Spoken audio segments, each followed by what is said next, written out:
Disclaimer. This is a work of complete fiction created solely for entertainment purposes. All characters, locations, events, and organizations depicted are entirely invented. Any resemblance to real persons, living or dead, or actual events is purely coincidental. Ethan Calloway didn't hesitate when he pressed his pen to the paper. 8 years of marriage, and his hand didn't even shake. He signed his name in clean, even strokes, the way a man signs a check, not a death certificate, and slid the documents across the clerk's desk like he was returning something he'd borrowed and no longer needed. The woman behind the counter stamped the forms without looking up. Just another Tuesday. Just another marriage that had run its course. Ethan picked up his copy, folded it in thirds, tucked it under his arm, and walked out of the Maplewood County Courthouse at 9:22 in the morning, feeling absolutely nothing. Not relief, not grief, nothing. And somehow, that nothing was the worst thing he'd ever felt in his life. If this story already has you holding your breath, stay with us. Hit that like button, subscribe so you never miss what comes next, and drop your city or country in the comments right now. We want to see how far this story travels. The people watching from the farthest corners of the world always surprise us. Don't go anywhere, because what happens in the next 2 hours of this story will change the way you think about the choices we make when we're too proud to admit we're wrong. The courthouse was one of those old civic buildings that smelled like carpet cleaner and bureaucratic defeat. Low ceilings, fluorescent lights humming a half note off key, and a front desk staffed by a woman named Brenda, who had processed so many divorce filings over the years that she no longer offered so much as a sympathetic glance. Ethan had stood in that same building 3 years earlier when he'd been admitted to the state bar. He'd taken a photo in the lobby, tie crooked, his mother crying, Olivia laughing because she'd told him the tie was crooked and he hadn't listened. He didn't think about that photo this morning. He thought about parking. He thought about whether he had a deposition at 2 or 3. He thought about whether the coffee he'd grabbed from the drive-thru on the way over was too hot to drink yet, sitting in the cup holder of his car, cooling down to something tolerable. That was where his head was when he ended his marriage. The drive back to the office took 12 minutes. He'd timed it once, early in his career when he used to time everything. Billable hours, client calls, the gap between when he was supposed to be home and when he actually walked through the door. He'd stopped timing things after a while.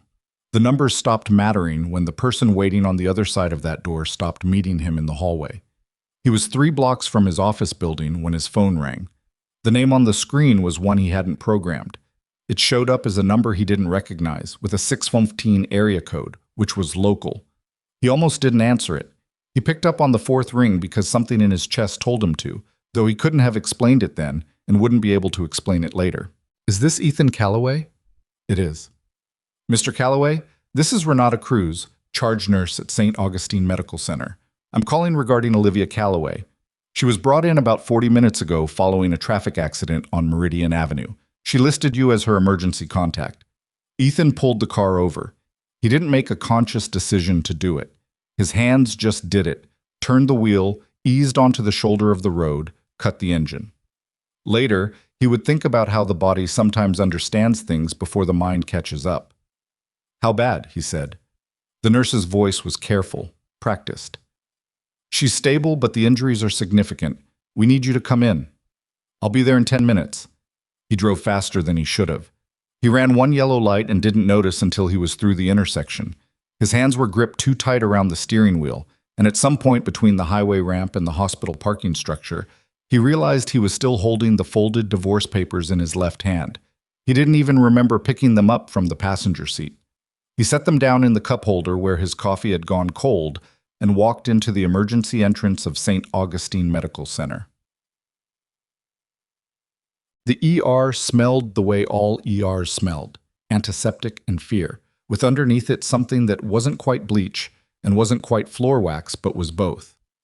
Ethan had been in enough hospitals over the years. His father's bypass surgery 7 years ago, a broken collarbone from a cycling accident the year after. Olivia's own mother, 3 years back, when the cancer had moved fast enough that there was nothing left to do but sit beside the bed and try to find something useful to say. He'd been good at hospital visits. He'd always known what to bring, when to speak, when to stay quiet. Standing at the reception desk now, he didn't feel good at anything. Olivia Calloway, he said to the man behind the desk. I got a call. She was brought in. I'm her. He stopped. He'd been about to say husband, and technically, as of 47 minutes ago, that was no longer accurate. I'm her emergency contact, he said instead. The man checked his screen and made a phone call and told Ethan to wait in the chairs near the window. Ethan sat. He didn't look at his phone, he didn't check his email. He sat with his hands on his knees and looked at the double doors at the far end of the waiting room, the ones that said authorized personnel only in block letters. And he thought about nothing very deliberately, the way you press your tongue to a sore tooth to remind yourself it still hurts. A doctor came out about 6 minutes later. She was young, younger than Ethan expected, maybe early 30s, dark hair pulled back, wearing the particular expression of someone who had learned to deliver information with precision and without decoration. Mr. Calloway? Yes? I'm Dr. Fiona Marsh. I treated your wife, Olivia, when she came in. Can we speak privately for a moment? They walked to a small consultation room off the main corridor. There was a table, 4 chairs, a box of tissues on the shelf that nobody was supposed to notice. Ethan sat down without being asked. She has a significant concussion, Dr. Marsh said, opening a folder. 2 fractured ribs on the left side, lacerations to the forearm from the window. The other driver ran a red light. From what we understand, Olivia's vehicle was struck on the driver's side. Ethan closed his eyes for a moment. But she's stable? She is. We're monitoring her for internal bruising, and we'll want to keep her at least 24 hours, possibly 48, depending on how the next few hours look. Dr. Marsh paused. Not the pause of someone who is finished, but the pause of someone choosing their words. There is one additional thing I need to discuss with you, Mr. Calloway. Something in her tone made the back of Ethan's neck go cold. Your wife is 11 weeks pregnant. The room didn't change. The fluorescent light in the ceiling still buzzed. The tissue box was still on the shelf. Dr. Marsh was still looking at him with careful, measured professionalism. Ethan didn't say anything. The baby is fine, Dr. Marsh said. We ran a full ultrasound. Heartbeat is strong. Given the nature of the impact, it's a good outcome.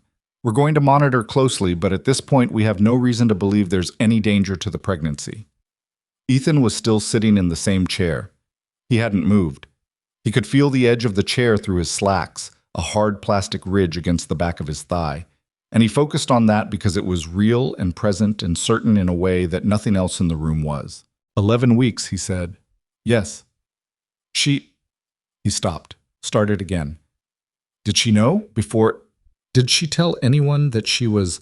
I can't speak to what she did or didn't know prior to coming in, Dr. Marsh said. We identified the pregnancy through our standard trauma protocol. Whether she was aware of it before this morning, I can't say.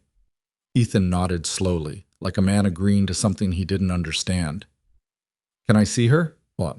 They'd put Olivia in a room on the 2nd floor, not the ICU, which was something, a regular room with a window that looked out over the hospital's north parking lot and a monitoring screen that beeped at calm, even intervals. She was awake when he walked in. That was the first thing he noticed. Her eyes were open. The second thing he noticed was the bruising along the left side of her face, a long scrape above her cheekbone, still raw, some dried blood at the edge of her hairline that someone had cleaned but hadn't completely removed. Her left arm was bandaged from wrist to elbow. She looked like someone had tried to break her and mostly failed. She looked at him the way you look at something you weren't expecting to see. You came, she said. Her voice was rougher than usual, dry. Of course I came. You didn't have to. He pulled the chair from the corner of the room and sat down beside the bed. Close enough that he could have taken her hand, but he didn't. He wasn't sure he had the right to anymore. How are you feeling? Like I got hit by a truck. She paused. Which is accurate. Olivia, the doctor told me she was going to call you, she said. Her eyes moved to the ceiling. I told her she didn't need to. She said it wasn't negotiable. Emergency protocol. She mentioned... He stopped. The baby, Olivia said. Yeah. I was going to tell you. She said it without heat, without drama. Just a flat statement delivered to the ceiling tiles. I found out 3 days ago. I've been trying to figure out how to... She broke off, pressed her lips together. I didn't know how to say it. You could have just said it. She turned her head and looked at him. Her expression was the kind that had learned to be careful, Not cold, but careful. There was a difference. Could I? She said. When was the last time you actually listened to something I said, Ethan? Not heard it. Listened. He didn't answer that. 3 days ago, I took the test and sat in the bathroom for an hour, she said. I kept thinking I should go tell him. I should go downstairs and tell him. She paused. You were on the phone, work call. I knocked on the study door and you held up one finger without turning around, and I went back upstairs. Ethan was quiet. So no, she said. I didn't know how to say it, because I didn't know if it would matter. Of course it matters. Does it? She looked at him again. You filed this morning. The words hit him somewhere between the sternum and the throat. Olivia. Brenda at the clerk's office is Linda Patterson's sister-in-law, she said. Linda works with me. She texted me at 9:30. A pause. I was already in the car by then. I don't know if I was paying attention to the road. I genuinely don't remember.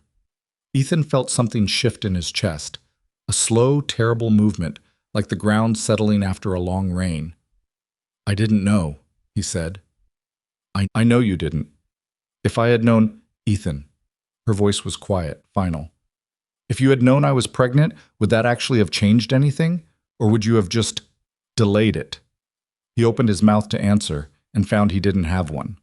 That was the problem. That had always been the problem. He was a man who was very good at constructing arguments, at ordering facts, at building cases. But the truth was sitting right in front of him in a hospital bed with a bandaged arm and a bruised face and 11 weeks of new life growing inside her. And the truth didn't give a damn about his arguments. I don't know, he said. And it was the most honest thing he had said in months. Olivia turned back to the ceiling. That's a more honest answer than I expected, she said. He stayed for 2 hours. He didn't plan to stay that long. He told himself, in the car, walking through the parking lot, that he would make sure she was stable, make sure she had what she needed, and then he would leave. He would call her mother. He would figure out the next right step. He was good at figuring out next right steps. But then he sat down, and the afternoon light shifted through the parking lot window, and a nurse came in twice to check Olivia's vitals and adjust something on the monitor, and somehow 2 hours passed and he hadn't moved. They didn't talk about the divorce. They didn't talk about the pregnancy again, not directly. Mostly, they didn't talk at all, which was unusual for Ethan, who filled silences professionally, and unusual for Olivia in a different way. She'd never been someone who needed noise, but the silence between them now had a different quality than it used to. It wasn't the comfortable silence of two people who didn't need to fill every moment. It was the silence of two people who had so much to say that none of it could come out in the right order. At one point, Olivia fell asleep. Not dramatically, not suddenly, just the slow, quiet dropping off of someone whose body had been through a great deal and was done negotiating. Her breath evened out. Her hand uncurled on the blanket. Ethan watched her sleep. He hadn't watched her sleep in years, probably. They'd been sharing a bed for 8 years, and somewhere in there he'd stopped noticing her.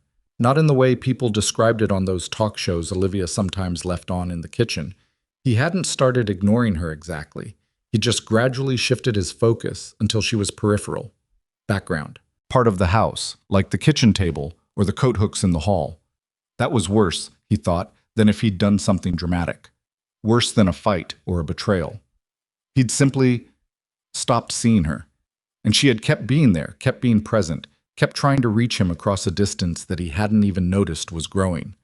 The bruise along her cheekbone had darkened while he sat there. Her breathing was regular, the monitor steady. Somewhere down the hall, someone was crying. A child, he thought, or maybe someone very tired. He thought about the papers in his car. He thought about the way she'd said, I didn't know if it would matter. He thought about standing in the courthouse lobby 8 years ago with a crooked tie.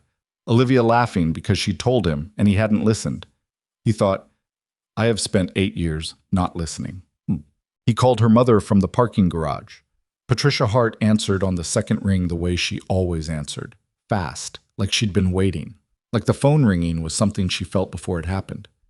Ethan, what's wrong? She's okay, he said first, because that was the important part. Patricia, she's okay. She was in an accident this morning. Car accident. She's at St. Augustine. She's got some injuries, but she's stable and she's resting right now. A long silence on the other end. Oh, my lord, Patricia said, and then corrected herself and kept going. I'm coming. What floor? Second floor, room 214. They'll probably have her there at least tonight, possibly tomorrow. She's resting right now. She needs... I'll bring her things. She'll want her own things. Patricia was already moving. He could hear it, the sound of a woman putting on shoes and picking up keys. Ethan, were you with her? Was she... I wasn't with her. I got a call. He stopped. I'm her emergency contact. Patricia went quiet again. A different kind of quiet than before. I'll be there in an hour, she said. She hung up without asking him anything else. Patricia Hart had always been a precise woman.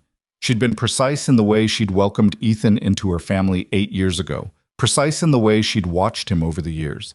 And he had the distinct feeling she had been precise too in the conclusions she'd drawn, long before today, long before the courthouse and the divorce papers and the accident. He sat in his car for a while. The divorce papers were still in the cup holder. He picked them up and held them for a moment.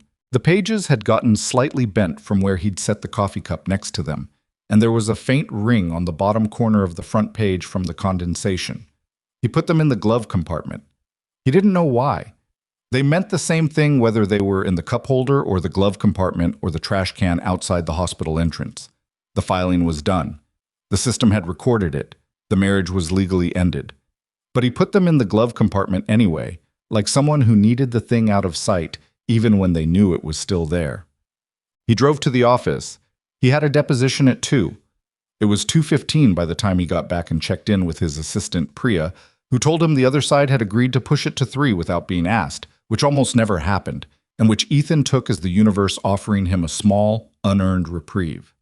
He sat at his desk and opened his laptop and stared at the screen for approximately 4 minutes before closing it again. Marcus Webb, his law partner and the closest thing he had to a best friend, knocked on the door at 2:45. Priya said you came back looking like you got hit by something, Marcus said, dropping into the chair across from Ethan's desk. Marcus was the kind of person who sat down in chairs the same way he entered rooms, completely, without hedging. What happened? Ethan looked at him. I filed the papers this morning. Okay. You were going to do that. And then Olivia was in a car accident. Marcus's face changed. Is she? She's fine. She's at St. Augustine. She'll be okay. Ethan paused. She's pregnant, Marcus. The office was very quiet. Through the window, the city carried on doing what cities did in the early afternoon. Traffic, construction noise, someone's car alarm cycling through its routine 3 blocks away. Marcus looked at him for a long time without saying anything, which was unusual for Marcus. How far along, he finally said. 11 weeks. Did she know? Yes. Did she tell you? No. Ethan leaned back in his chair. She was going to. She'd found out 3 days ago. I was on a work call. Marcus pressed his fingers together in front of his mouth. He had 3 daughters and a wife he'd been married to for 19 years, and he was one of the few people Ethan knew who might actually understand what Ethan was sitting with right now. What are you going to do? Marcus asked. I don't know. That's honest. Yeah, everybody keeps saying that today. Marcus was quiet again. Outside, the car alarm finally stopped. You know what the problem is? Marcus said. Tell me. You're good at knowing what to do after the fact, when everything's clear and you can see the whole picture, but you're terrible at the middle part, when everything's still moving. He tilted his head. That's when you go quiet. That's always been when you go quiet. Ethan didn't argue with this. She said she didn't know if it would matter, he said. The baby. She asked if I'd known, would it have changed anything, or would I have just delayed? What's the answer? Ethan looked out the window. That's the thing, he said. I don't know. And I think that might be the actual problem. Not the filing, not the papers. The fact that I spent 8 years with this woman, and I genuinely don't know the answer to that question. Marcus nodded slowly. That's more self-awareness than you've had in a while, he said. Not unkindly. Great, Ethan said. Terrific time for it. I went back to the hospital after the deposition. He didn't have a plan for going back. He just drove there instead of driving home, and when he noticed what he was doing, he didn't correct it. He parked in the same level of the garage, took the same elevator to the second floor, and found Patricia Hart sitting in the corridor outside room 214, with a paper cup of bad hospital coffee and an expression that she arranged very carefully when she saw him coming. "Ethan," she said. "Patricia." "She's sleeping again. The doctor said she'd be in and out today. That's normal with the concussion." She looked at him for a moment. "You came back." "I had a deposition." "And now you're back." He sat down in the chair next to her. They'd always had a careful relationship, he and Patricia, not unfriendly, but built on politeness more than warmth. She'd loved her daughter too much to be unconditionally warm to the man who sometimes made her daughter cry. "She told you," Ethan said, "about the filing." "She did." Patricia wrapped both hands around her coffee cup. "She told me 3 weeks ago that you were moving toward it. She wasn't surprised." A pause. "That's the worst, you know, that she wasn't surprised." Ethan said nothing. "She didn't even cry when she told me," Patricia said. "She just stated it, like she was telling me about the weather." "Patricia, I'm not angry at you, Ethan. I'm past angry. I was angry 6 months ago." She looked at him sideways. "What I am now is tired. Tired of watching my daughter love someone who's never fully there." "I know." "Do you?" He thought about watching Olivia sleep. He thought about the crooked tie. He thought about the one held-up finger without turning around. "I'm starting to," he said. Patricia looked at him for a long moment. "She didn't tell you about the baby because she was scared," she said. "Not scared you'd leave. She'd already accepted that. She was scared you'd stay for the wrong reasons." She paused. "Scared you'd do the responsible thing and be present in body and absent in everything else. She'd had enough of that." Ethan absorbed this. "She hasn't forgiven me," he said. "She hasn't had time to figure out what she feels," Patricia said. "She found out she was pregnant 3 days ago. She got in a car accident this morning. Her marriage legally ended 2 hours before that." She looked down at her coffee. "Give the woman a minute." He almost smiled, despite everything. "Fair enough," he said.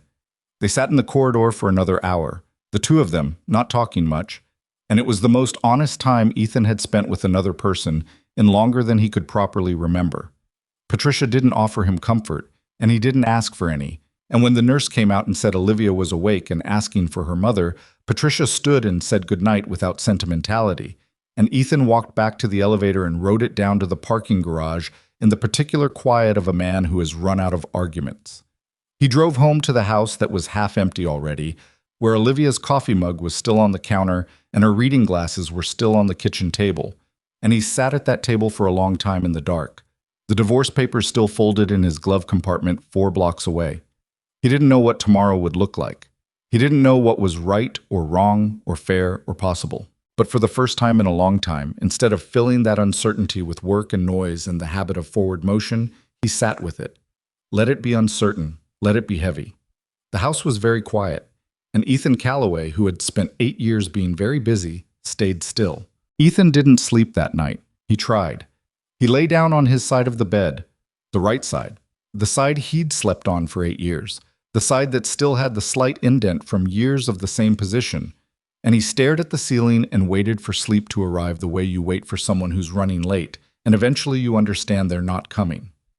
Around 2 in the morning, he got up and made coffee he didn't want and stood in the kitchen with the lights off, looking out the window at the street. A neighborhood cat was crossing under the lamppost at the end of the driveway. Slow, deliberate, unbothered by the hour. Ethan watched it disappear into the dark between houses and thought about nothing useful for a long time. The divorce papers were still in the glove compartment of his car. He hadn't brought them in. He wasn't sure if that was intention or avoidance. With Ethan, sometimes those two things wore the same face. By 4:30, he'd given up on sleep entirely. He showered, made fresh coffee, and sat at the kitchen table with his laptop open, pretending to review case files. He read the same paragraph of a deposition transcript 4 times without retaining a single word. Outside, the sky went from black to dark gray to the particular pale nothing that comes just before dawn, and Ethan closed the laptop and admitted to himself what he'd been circling around since he left the hospital. He needed to talk to Olivia. Not to fix anything, not to argue or apologize or make promises he didn't know how to keep. He just needed to sit across from her, be in the same room with her in a way that wasn't medical, wasn't crisis, wasn't him showing up because someone had called his name as emergency contact. He needed to talk to her the way he should have been talking to her for years. That thought sat in his chest like something lodged. I was at the hospital by 7:45. Patricia had left the night before. She'd told him she'd be back in the morning, but Ethan arrived before her. He told himself that wasn't deliberate either. He was becoming a man with a lot of things he was telling himself weren't deliberate. The second floor nurse, not Renata Cruz this time, someone new, a younger man named Derek, who had the particular energy of someone 2 hours into a 12-hour shift and still genuinely trying, told Ethan that Mrs. Calloway had had a good night, that her vitals were stable, that the on-call OB had checked in at 6 and was satisfied with what she'd seen. "She's awake," Derek said. "She asked for coffee at 6:15 and was told no, and she was not happy about that." "She never is," Ethan said before he could stop himself. Derek smiled and waved him through. Olivia was sitting up in the hospital bed when Ethan walked in, which looked like it was costing her something. The bruised ribs, he thought, made every position a negotiation. She had the remote control in her hand, but the television was off, and she was looking out the window at the parking lot the same way she sometimes looked out the kitchen window at home. Not seeing anything specific, just resting her eyes on the middle distance while her mind did whatever it was doing. She turned when she heard the door. "You're early," she said. "Couldn't sleep." "Me either." She set the remote down. "The nurse keeps coming in every 2 hours to check something. I understand why. Doesn't make it less annoying." Ethan pulled the chair up. Same chair as yesterday, same position. He was developing a habit. "How are your ribs?" "They hurt when I breathe deeply. Doctor says that'll be the case for a few weeks." She paused. "It's not the worst pain. It's more like a reminder. Every breath, there it is." "Yeah." She looked at him for a moment. "You didn't have to come back," she said. "I know." "I mean that as information, not as... I'm not trying to push you away, Ethan. I'm just saying, you're not obligated."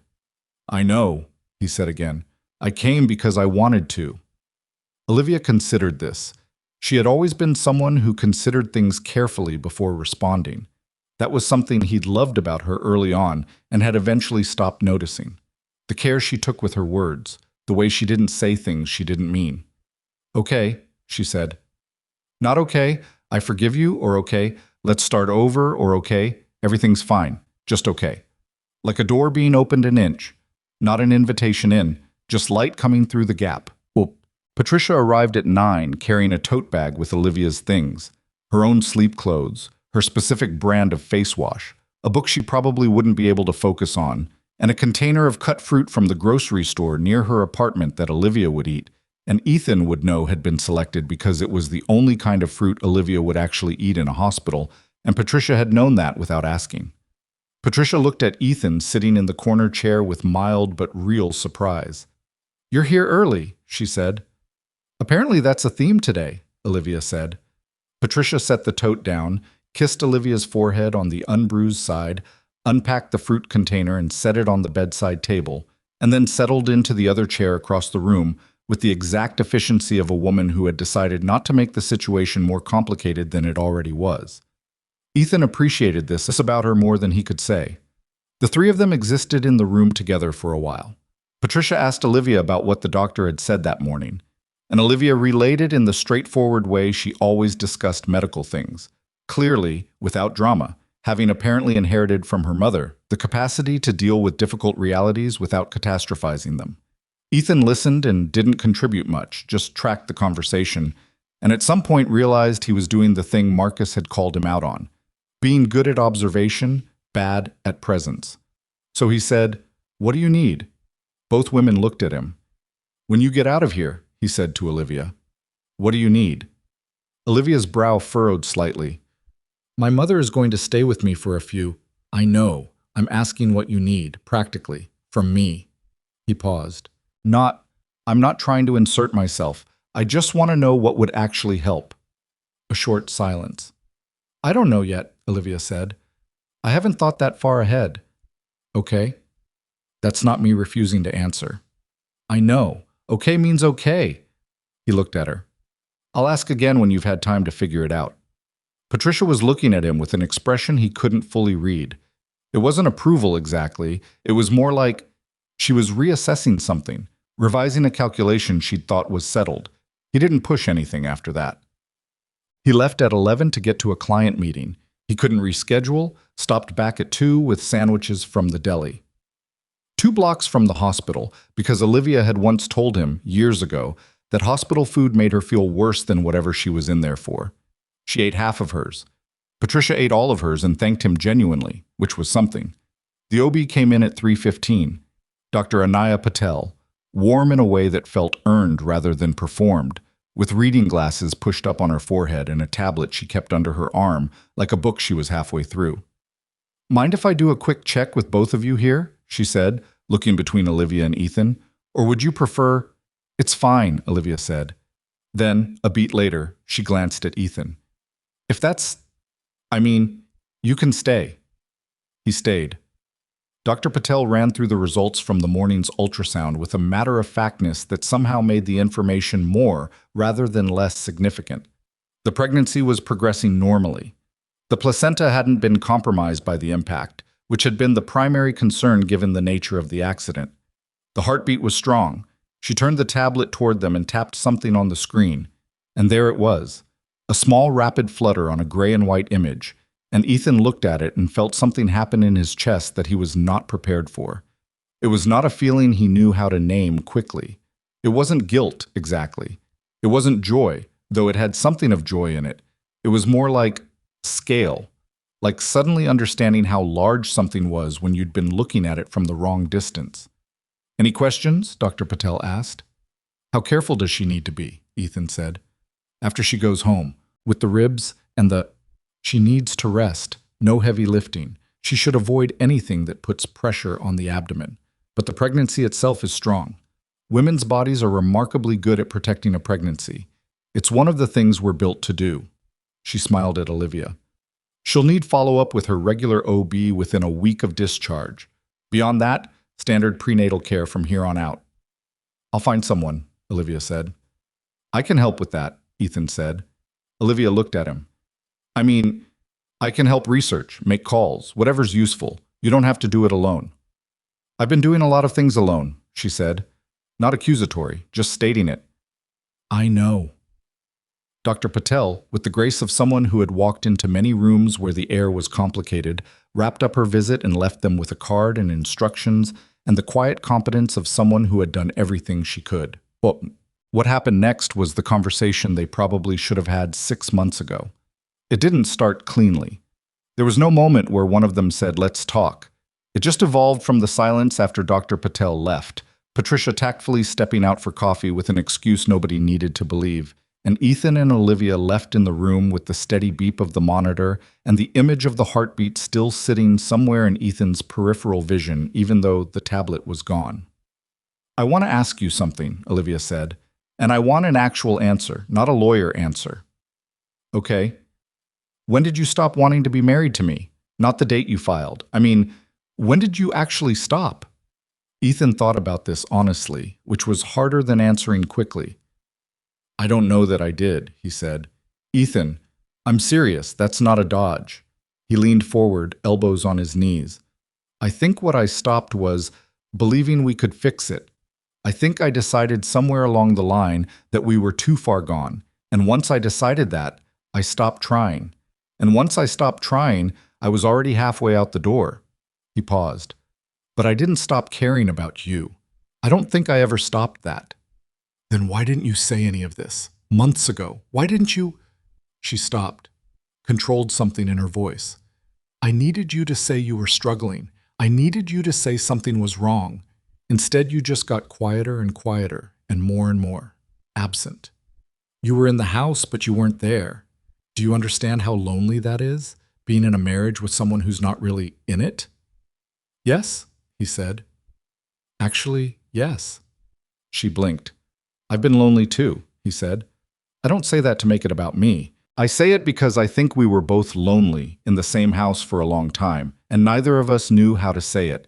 And I handled mine by working more, and you handled yours by waiting for me to notice, and neither of those things worked." The monitor beeped. Somewhere down the hall, someone was being paged. "That's—" Olivia looked at her bandaged arm. "That's actually the most you've said about how you were feeling in about 2 years."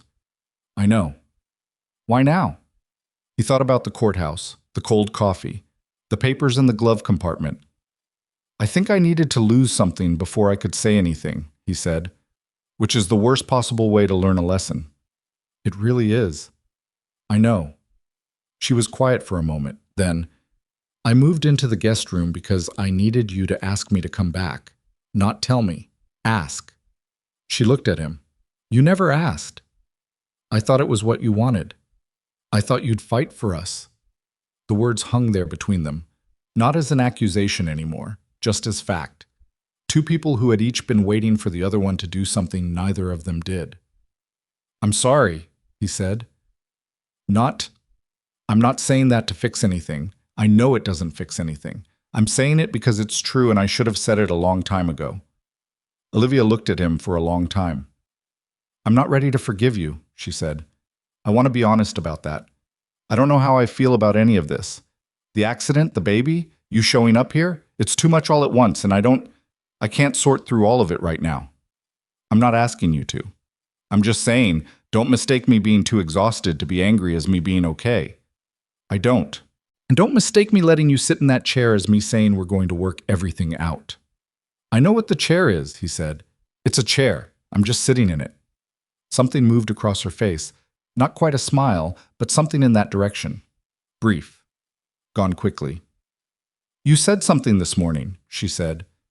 You said okay means okay, when I said I hadn't figured out what I needed yet. Yeah. I think that might be the first time in years you've said okay and meant just okay. She paused. Usually when you say okay, it means you're already planning the counterargument. He looked at the floor. That's fair. I'm not trying to... She shifted and winced at her ribs. I'm not trying to catalog everything that went wrong. I'm just noticing.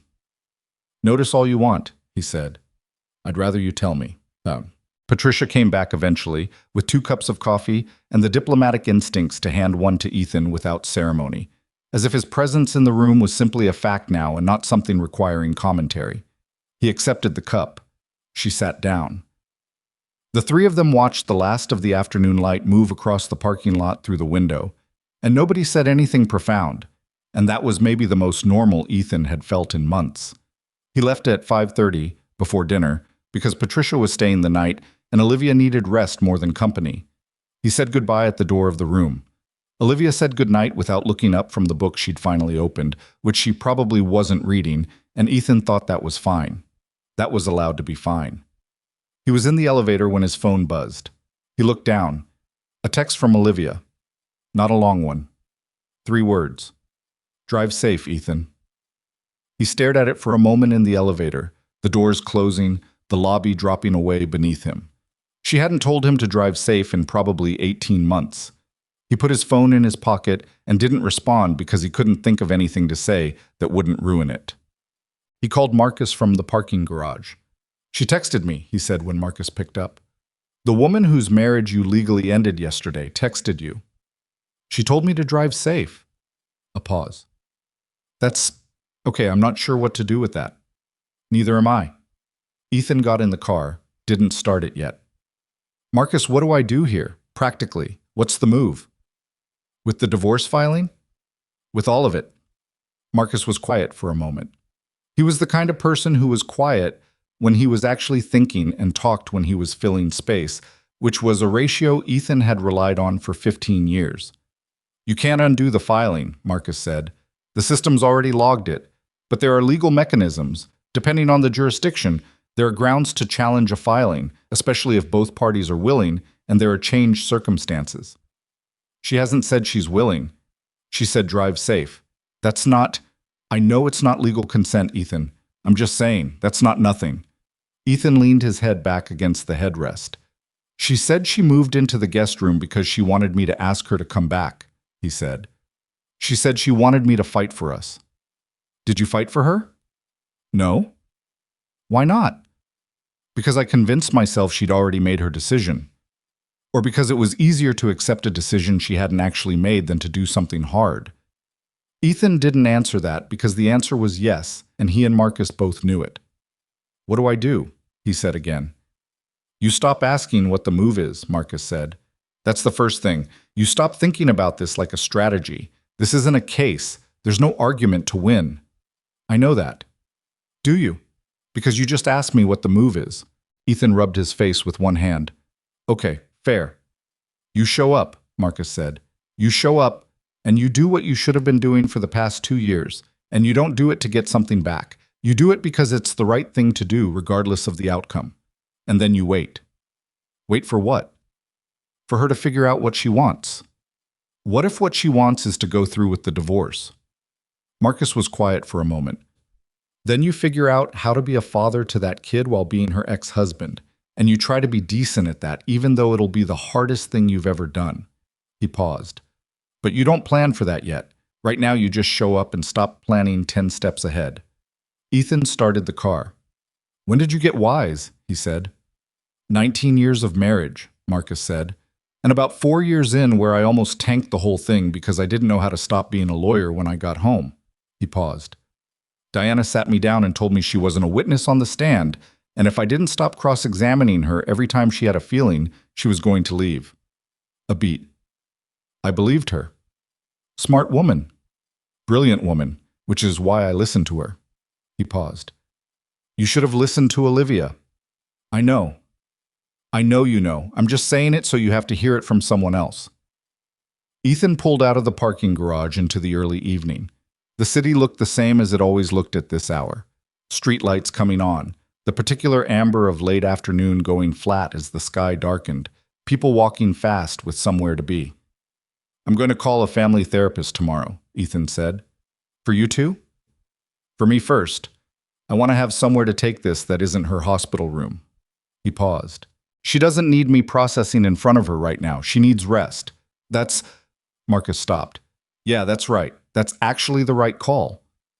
Don't sound so surprised. I'm not surprised. I'm just noting it. Noted. He went home and ate something, not because he was hungry, but because he'd learned, somewhere in his 30s, that skipping meals while stressed made everything worse and not better, a lesson it had taken him embarrassingly long to absorb. He made eggs. He ate them standing at the counter. He washed the pan. Then he sat down at the kitchen table and did something he hadn't done in a long time. He wrote a letter, not an email. A letter, on actual paper, with a pen that had been sitting in the drawer with the takeout menus and the spare batteries for 3 years. He didn't know what he was going to say when he started. He didn't plan it. He just wrote. He wrote to Olivia about the morning in the courthouse, not to explain himself or defend himself, just to tell her what it had actually felt like. The nothing he'd felt when he signed the papers, and how that nothing had scared him more than anything else, because it meant either that he was completely broken or that what he'd thought was certainty was actually just exhaustion wearing certainty's clothes. He wrote about watching her sleep in the hospital room and suddenly, after years, seeing her again. Not a new version of her, just her.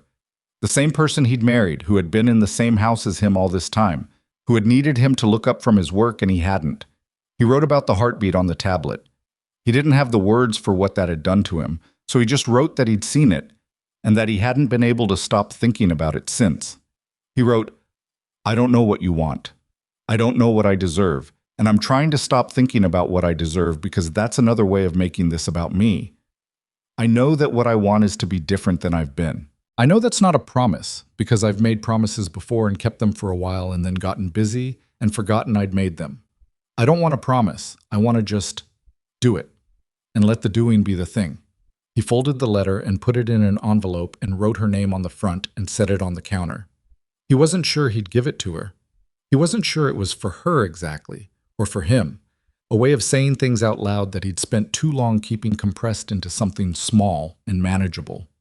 But he'd written it, and for the first time in longer than he could track, he'd said something true without calculating how it would land. He went to bed, and this time, eventually, he slept. The next morning, he called 3 therapists before 9 a.m. The first 2 had wait lists of 6 weeks or more. The third one, a woman named Dr. Sandra Okafor, whose practice was 12 minutes from his office, had a cancellation for Thursday afternoon and offered it to him in the same tone someone offers a table at a restaurant. Matter of fact, no ceremony. Thursday works, he said. Good. And Mr. Calloway? This is individual, not couples? Individual, he said. For now. He hung up and sat with that for now for a moment. It was the first time he'd thought about the future in those terms. Not closed, not certain, just for now. Contingent. Possible. He took the letter off the counter, folded it, and put it in his jacket pocket. Then he got his keys and drove back to the hospital. Olivia was eating breakfast when he walked in, or attempting to anyway, the hospital oatmeal apparently meeting expectations in no direction. And she looked up when he entered with the expression of someone who had expected him and was trying to decide how she felt about that. "You're back," she said. "I said I'd ask again when you'd had time to figure out what you needed." She set down the spoon. "It's been one day, Ethan." "I know. I'm not asking yet. I'm just here." He sat down. "You can ignore me if you need to." She looked at him for a long moment, that careful look, the one that thought before it spoke. "There's a terrible morning show on Channel 4, she said finally. "The sound is already too loud." "I can fix that," he said, and reached for the remote. It wasn't forgiveness. It wasn't a plan. It wasn't two people deciding to be okay. It was just a man and a woman sitting in a hospital room on a Wednesday morning watching a bad morning show with the volume turned down. Both of them bruised in different ways, both of them still present. That was all it was. And somehow that morning, it was enough to be starting from. Olivia came home on Friday. Not to the house she and Ethan had shared, but to her mother's apartment on the east side of the city. A two-bedroom place on the fourth floor of a building that smelled like the Vietnamese restaurant on the ground level, and the particular mustiness of old carpet that Patricia had never managed to fully eliminate despite 3 different cleaning attempts over the years. It was small and warm and full of Patricia's things, her ceramic figurines on the windowsill, her stacks of magazines she never threw away, her particular brand of ambient television noise that ran from morning until she fell asleep on the couch at 9:30. Olivia had grown up in a version of this apartment. Different city, different building, same feeling. Coming back to it now felt like stepping into something she'd outgrown but still fit into. The way you can still wear a coat from 10 years ago, even if it sits differently on your shoulders. Patricia had made up the second bedroom with fresh sheets and an extra pillow and a small folding table beside the bed where she put a glass of water and Olivia's medication and the television remote, which she knew Olivia would want within reach and not have to ask for. These small, precise acts of care, Ethan had never been good at them. Not because he was unkind, but because it required a particular quality of attention that he saved for his clients and his cases and had run out of by the time he got home. Olivia noticed the table. She didn't say anything about it. She just got into bed carefully, holding her ribs on the left side the way Dr. Marsh had shown her, and looked at the water glass and the medication and the remote and thought about all the years she'd set those things up for herself. "You don't have to hover," she told her mother. "I'm not hovering. I'm standing." "You're hovering while standing." Patricia sat down in the chair in the corner, which was technically less hovering. "The doctor said you need to call if the pain gets worse." "I know what the doctor said. I'm a nurse, Mom." "You're also the patient right now, which is different." Olivia closed her eyes. The ribs hurt with every inhale. Not terribly, but persistently. The kind of pain that reminds you it's there every time you forget about it. The concussion had mostly settled into a low background headache that spiked if she looked at screens too long or moved her head too quickly. She was on light duty from the hospital for the next 3 weeks, which her charge nurse, Deb, had communicated with the kind of firm gentleness that allowed no argument. She lay in her mother's second bedroom and thought about the ultrasound image on Dr. Patel's tablet, the small rapid flutter of a heartbeat she hadn't known existed until 4 days ago. She thought about the way Ethan had gone still when he saw it. She'd been watching him without meaning to, and there had been something on his face that she didn't have a word for, something that hadn't been there in a long time. She didn't know what to do with that yet. She didn't know what to do with any of it yet, and the not knowing was its own kind of exhaustion on top of the physical kind. She fell asleep before noon without meaning to, and woke up to the sound of her mother's television murmuring through the wall and late afternoon light slanting through the blinds. And for a moment, in that soft, confused space between sleep and full waking, she didn't remember any of it. She was just Olivia, in a warm room, slightly disoriented, reaching for the water glass. Then she remembered. She drank the water and stared at the ceiling and thought, okay, here we are. Ethan texted that afternoon. Not a long text. He'd been doing that, she noticed. Short texts. Specific. How are the ribs today? Not a question mark, which was an Ethan thing. treating questions like statements when he was being careful. She'd noticed it in depositions once, early in their marriage when she used to go watch him work sometimes. The way he phrased things flatly when he wanted an honest answer and didn't want the other person to feel interrogated. She'd thought it was interesting then. Later, she'd thought it was exhausting. Now she didn't know what she thought. Manageable, she texted back.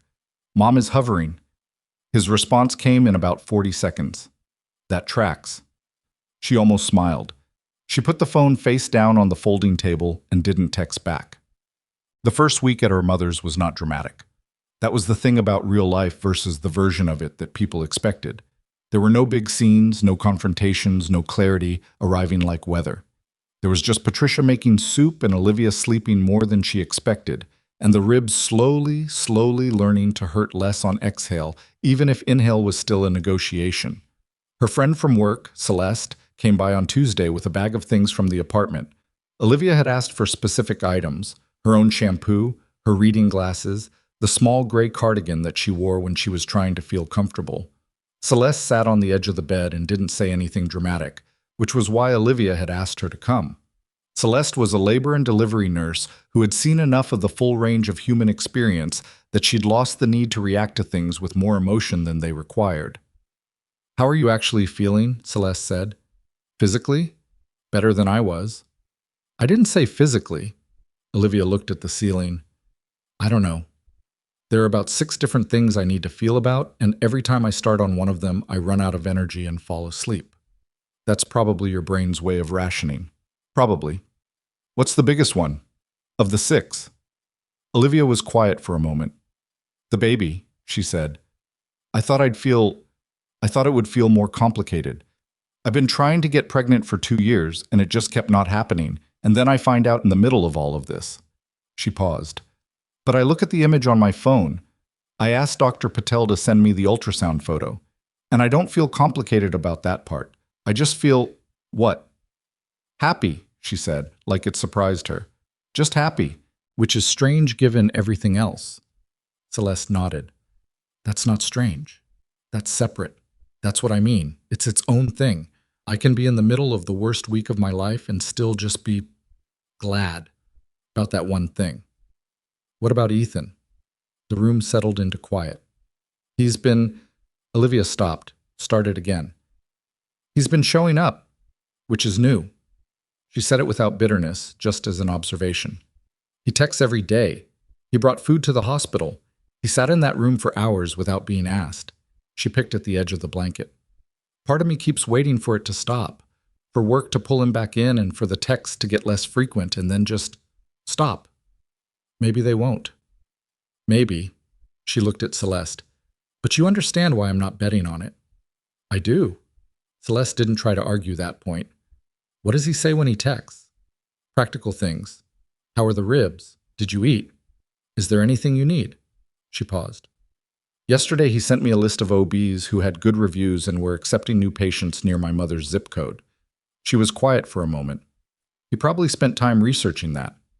"Did he used to do that kind of thing?" "Early on, yes." Olivia folded her hands on the blanket. "The first year we were together, he did all of it. He'd research restaurants before we went out, find the menu ahead of time because I had a shellfish allergy, and he didn't want to end up somewhere where the only thing I could eat was bread. He'd remember things I'd mentioned once and bring them up months later." She paused. "Then he got busy, and then he got more busy, and somewhere in there the researching stopped. And now it's starting again. One list of OBs doesn't fix 2 years of absence." "No," Celeste said, "but it's a list of OBs." Ethan went to Dr. Okafor's office on Thursday afternoon. The office was on the 2nd floor of a building that used to be something else.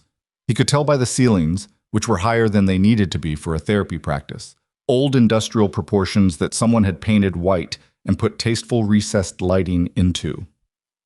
Dr. Okafor herself was around 60, with short natural hair going silver at the temples, and reading glasses on a beaded chain around her neck that she put on and took off seemingly at random. She had the practiced stillness of someone who was paid to listen, which Ethan was aware of and which didn't make it feel less genuine. She asked him why he was there. He told her about the filing and the hospital and the pregnancy in approximately 5 minutes, which he recognized as too fast and too organized for a therapy intake, but was what he defaulted to when he was trying to get a handle on things. "You've described the events very clearly," Dr. Okafor said. "What's the part you haven't figured out how to describe yet?" Ethan looked at her. "What makes you think there's a part I haven't figured out?" "Because you described 8 years of marriage in 5 minutes," she said. "Either the marriage was very simple or the description isn't complete." He thought about that. "I don't understand how I got here," he said. "That's the honest answer. I know the events. I know what I did and what I didn't do. I can trace the sequence, but I don't understand the underlying thing. How a person who loves someone can just slowly, over years, turn away from them without noticing he's doing it.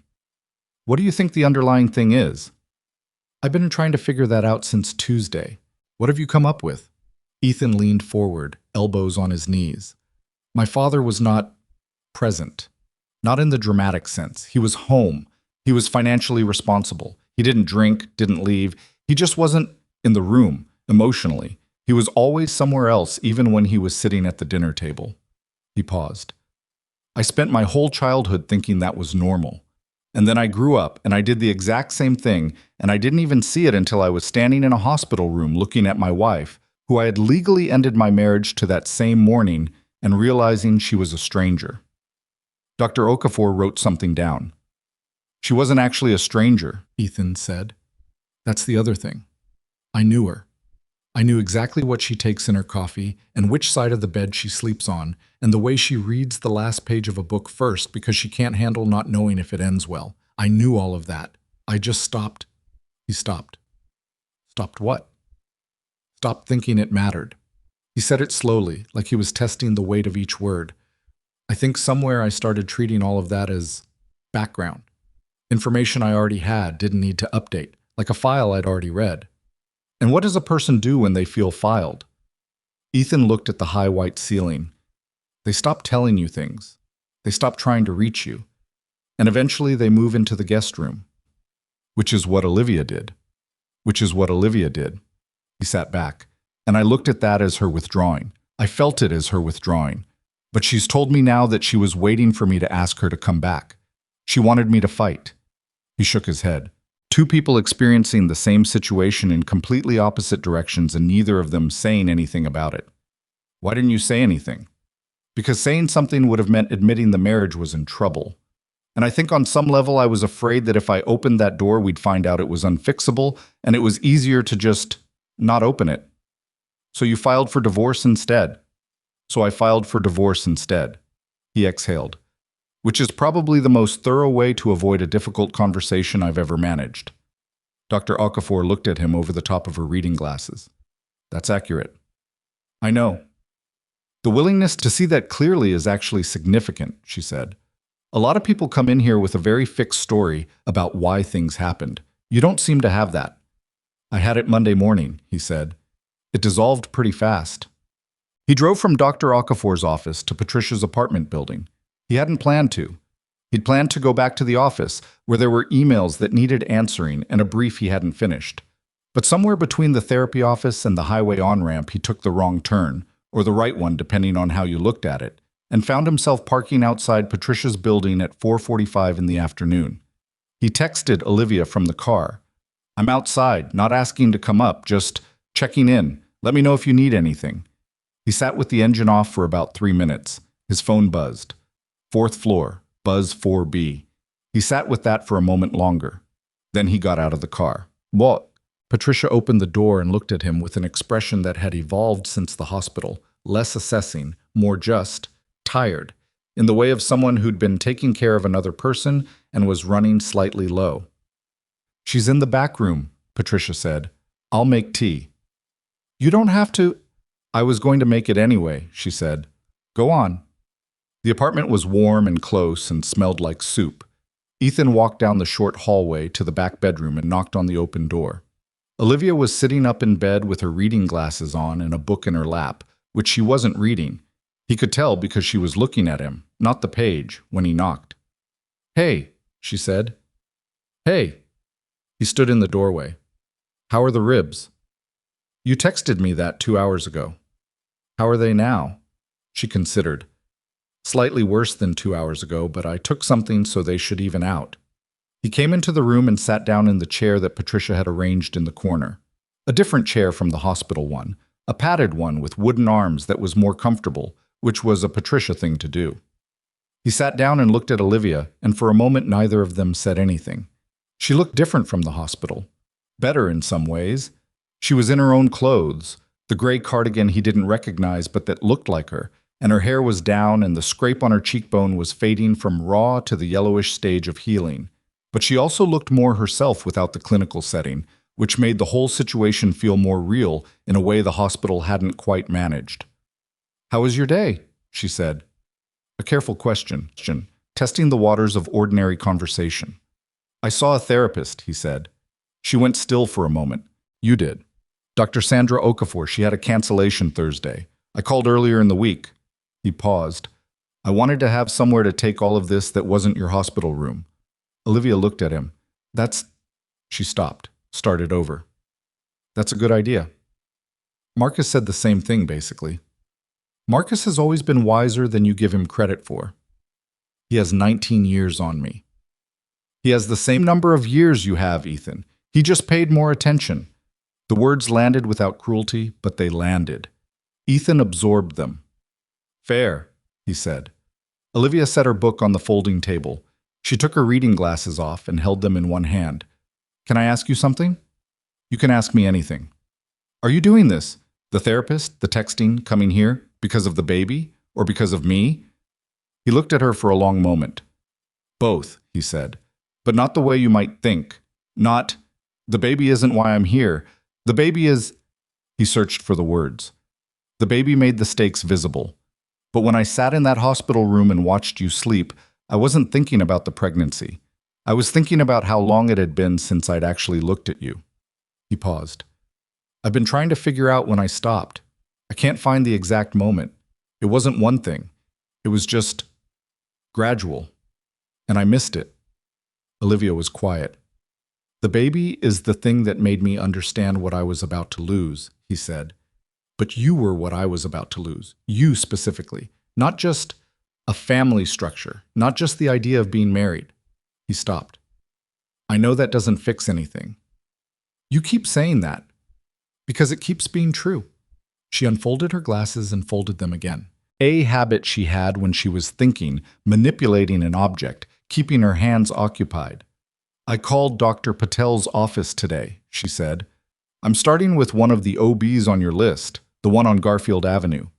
She didn't look at him when she said it. "First appointment is 2 weeks from Monday." He didn't say anything for a moment. He understood what she was offering and giving him that information. Not permission, not forgiveness, just information. The kind you share with someone who might be relevant. "Would you want me there?" he said carefully. "I'm not assuming, I'm asking." She looked at him then. "I don't know yet," she said. "Okay." "That's a real I don't know," she said. Not a soft no. "I know the difference," he said. "I'll wait until you do know." She held his gaze for a moment and then looked out the window. The light was going flat in the way it did in late afternoon, the city settling into the hour before dark. "I'm angry at you," she said. "I want you to know that. I was so tired for so long that I stopped being angry. I just went numb. But it's coming back now, the anger." "Good," he said. She looked at him. "Good?" "Numb is worse. Numb means there's nothing left to work with." He met her eyes. "Angry means you still care enough to feel something." She looked at him for a long time. Something shifted in her expression. Not softening exactly, but changing, like something that had been locked examining whether it might unlock. "Don't use that as an excuse to feel hopeful," she said. "I won't. I mean it. I know you do." He said it quietly. "I'm not sitting here planning our reconciliation. I'm sitting here because I should have been sitting here for the last 2 years, and I wasn't." Patricia knocked on the open door then, appearing with 2 mugs of tea that she set on the folding table, without comment. The small, precise care of someone who had decided to let things happen at their own pace and was going to make tea while they did. She looked between them once, unreadable, and then went back to her living room and her television. Olivia picked up one of the mugs. Ethan picked up the other. They sat in the small, warm bedroom in Patricia's apartment with the tea going gradually cooler and the city doing its evening thing outside the window, and they talked. Not about the divorce filing or the accident or the pregnancy. They'd said most of what needed saying about those things, at least for now. They talked about smaller things. Olivia's patient from 2 weeks ago, who she'd been thinking about, a 67-year-old man who'd come in for a knee replacement and spent the entire recovery waxing poetic about his garden, his runner beans specifically, to the point where Olivia had gone home and looked up runner beans and had all this information about them she'd never requested. Ethan told her about a client who'd called him 3 times to discuss the exact wording of a non-disclosure agreement, and on the 3rd call had revealed tangentially that the whole thing was because of a dispute over a recipe, a family recipe for a dry rub. That had been the entire case. Olivia almost laughed at that. Not quite. The rib stopped her short, but almost. "Don't make me laugh," she said. "It hurts." "Sorry." "Don't be sorry, just—" She gestured vaguely. "Scale it back. I'll try to be less amusing." "You're not that amusing. You just caught me off guard." He smiled, looking down at his mug. She didn't smile, but her face did something in that direction, and the room felt fractionally different than it had when he'd walked in. Still complicated, still uncertain, but fractionally different. Wow. He left at 7. Walking back to his car, he felt the evening air, which had turned cool the way it did in this part of fall. The kind of cool that wasn't yet cold but was practicing. He sat in the car for a moment with the engine off and thought about what Marcus had said. You show up, and then you wait. He was starting to understand what that meant, not as a strategy, as a practice. The difference being that a strategy has an intended outcome you're working toward, and a practice is just the thing itself, the doing. He'd spent his whole career building strategies, arguments, cases, if-then structures. He was very good at them. But this was not a case. Olivia was not a problem to be solved or an argument to be won, and the part of him that kept trying to find the angle, the approach, the move that would shift things, that part needed to stop. Dr. Okafor had said something at the end of their session that stayed with him. He'd asked her what the goal of therapy was supposed to be. She'd said, "Usually people come in wanting to change a situation. What they often discover is that what needs to change is how they respond to situations. The situation is frequently not the point." He thought about that. The situation was not the point. The divorce filing wasn't the point. The accident wasn't the point. Even the pregnancy, as large and undeniable as it was, wasn't entirely the point. The point was the thing underneath, the long accumulated weight of years of him choosing himself without knowing he was choosing himself, and Olivia bearing that weight alone until she simply couldn't anymore. He started the car. Over the following 10 days, a rhythm developed. Irregular, unplanned, but a rhythm nonetheless. He texted every morning. She responded sometimes quickly, sometimes hours later, sometimes with single words, and sometimes with enough to indicate she was thinking about something. He didn't read into the cadence. He just responded to what was there. He called the OB office on Garfield Avenue, not to interfere, just to confirm they were accepting the referral from Dr. Patel, and to verify their parking situation, because he'd driven past the building once, and the parking looked confusing. He didn't tell Olivia he'd done this. It wasn't information she needed. He went back to Dr. Okafor the following Thursday. They talked about his father for most of the session, which he'd expected to feel irrelevant, and instead felt like turning over a stone that had been sitting in place for 40 years. He didn't particularly enjoy it. He went again the Thursday after that. He ate meals at actual mealtimes. He went to bed at something resembling a reasonable hour. He called his mother, something he'd been meaning to do for 2 months, and didn't mention any of what had happened because he wasn't ready for that conversation yet. But he called, and they talked for 35 minutes about ordinary things, and he heard something in her voice that told him she'd been waiting for the call without saying so. On the 9th day, Olivia called him. Not a text. A call. He was in the middle of reviewing documents when his phone lit up with her name, and he set the documents down and answered before the second ring. "Hey," she said. "Hey." A pause. "I had a weird day." He waited. "I went for a short walk. My mother's been making me take short walks, which is actually correct advice even though I resent it. And I ended up near the park on Clement Street, The one with the fountain. She paused. We used to go there. They had. In the first years of their marriage, on weekend mornings when they weren't being anything other than two people who liked being in the same place. They'd get coffee from the cart near the east entrance and sit on the bench near the fountain and read. Not even talking much, just being there. I remember, he said. I sat on that bench for a while. Another pause. I don't know why I called. I just... She stopped. I wanted to tell someone who would know what it meant. Ethan sat very still. I'm glad you called, he said. Don't... She seemed to be collecting herself. Don't make it into something bigger than it is. I'm not. I'm just glad you called. Silence on the line. Not empty silence, the kind that's full of things not quite ready to be said. The ribs are better today, she said. Just so you know. Good. The headache is mostly gone.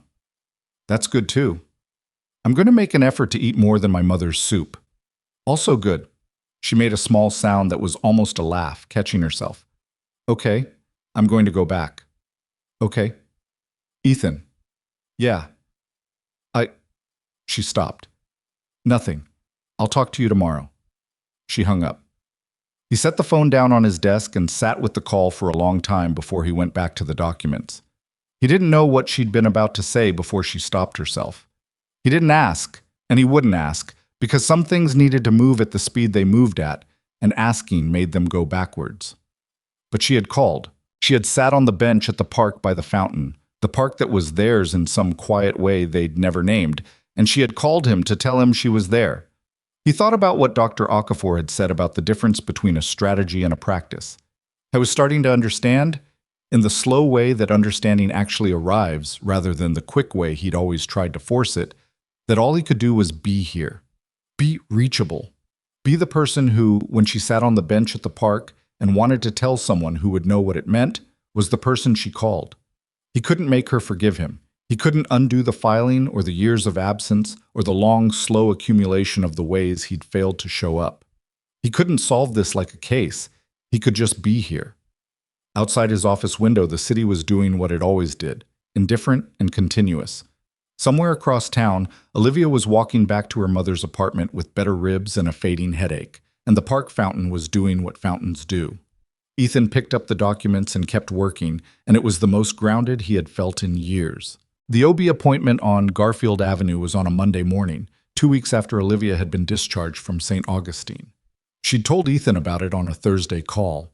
They'd been talking on the phone most evenings by then, not long calls, 20 minutes or so, the kind of calls that didn't have a clear agenda, and sometimes ended abruptly when one of them ran out of things to say, and neither of them had learned yet how to fill that particular silence. She'd mentioned the appointment the way she mentioned most things now, carefully, with enough information to be clear and not enough to imply more than she meant. Monday at 10, she said. Dr. Reyes on Garfield. The one from the list. The one from the list, yes. He waited. You can come, she said. If you want. I'm not saying it has to be a thing. You can just come. I'll be there at 9:45, he said. 9:45 is early. The parking is confusing. A pause on her end. How do you know the parking is confusing? He'd driven past the building 3 weeks ago and hadn't mentioned it. He thought about lying. Not a real lie, just a small reshaping of the truth, the kind he was professionally skilled at, and then didn't. I drove past it once, he said. A few weeks ago. Another pause. Longer. Okay, she said. He couldn't tell from okay whether she was moved by this or unsettled by it or just filing it away. He'd started accepting that he couldn't always read her, and that trying to read her too hard was its own form of pressure. Okay, he said back. What? I was there at 9:40. Olivia arrived at 9:52, which he could tell slightly irritated her because she'd intended to be early.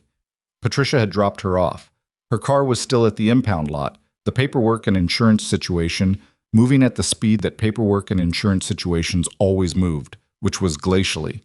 She came through the door of Dr. Reyes's office in her coat, with her bag over her shoulder and her hair pulled back, and she looked, Ethan thought, more like herself than she had since before the accident. The bruising on her face had faded to the point of near invisibility. She walked without favoring her ribs the way she had the first week. She saw him by the window and came over. "You're early," she said. "You said 9:45 was early." "It is early. Yet here you are at 9:52. She gave him a look that landed somewhere between exasperated and something warmer. She sat down in the chair beside him without ceremony, dropped her bag at her feet, and looked around the waiting room. The kind of look she gave new environments, quick and assessing. 3 other women were there, 2 of them visibly pregnant, one of them on her phone. "Have you filled out the forms?" Olivia asked. "They're not my forms." "Right." She reached into her bag for the clipboard the receptionist had given her when she checked in. She started filling things out in the efficient, slightly cramped handwriting of someone who took a lot of medical notes.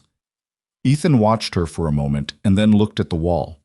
They sat in the quiet of the waiting room with a noise machine going outside the door and the particular calm of a medical office that had gotten good at making anxious people feel like everything was probably fine. After a few minutes, Olivia finished the forms and handed them back to the receptionist and came and sat down again. "Thank you for coming," she said, looking at her lap, not at him. "I wanted to be here." "I know." She paused. "I'm saying thank you anyway." He nodded. The noise machine kept going. One of the pregnant women was called back. Ethan looked at the wall and Olivia looked at her phone, and they sat beside each other in the waiting room of Dr. Reyes's office, like 2 people who were figuring out what they were to each other, which was exactly what they were. Dr. Reyes was in her mid-40s, efficient and warm, in a way that didn't feel performed.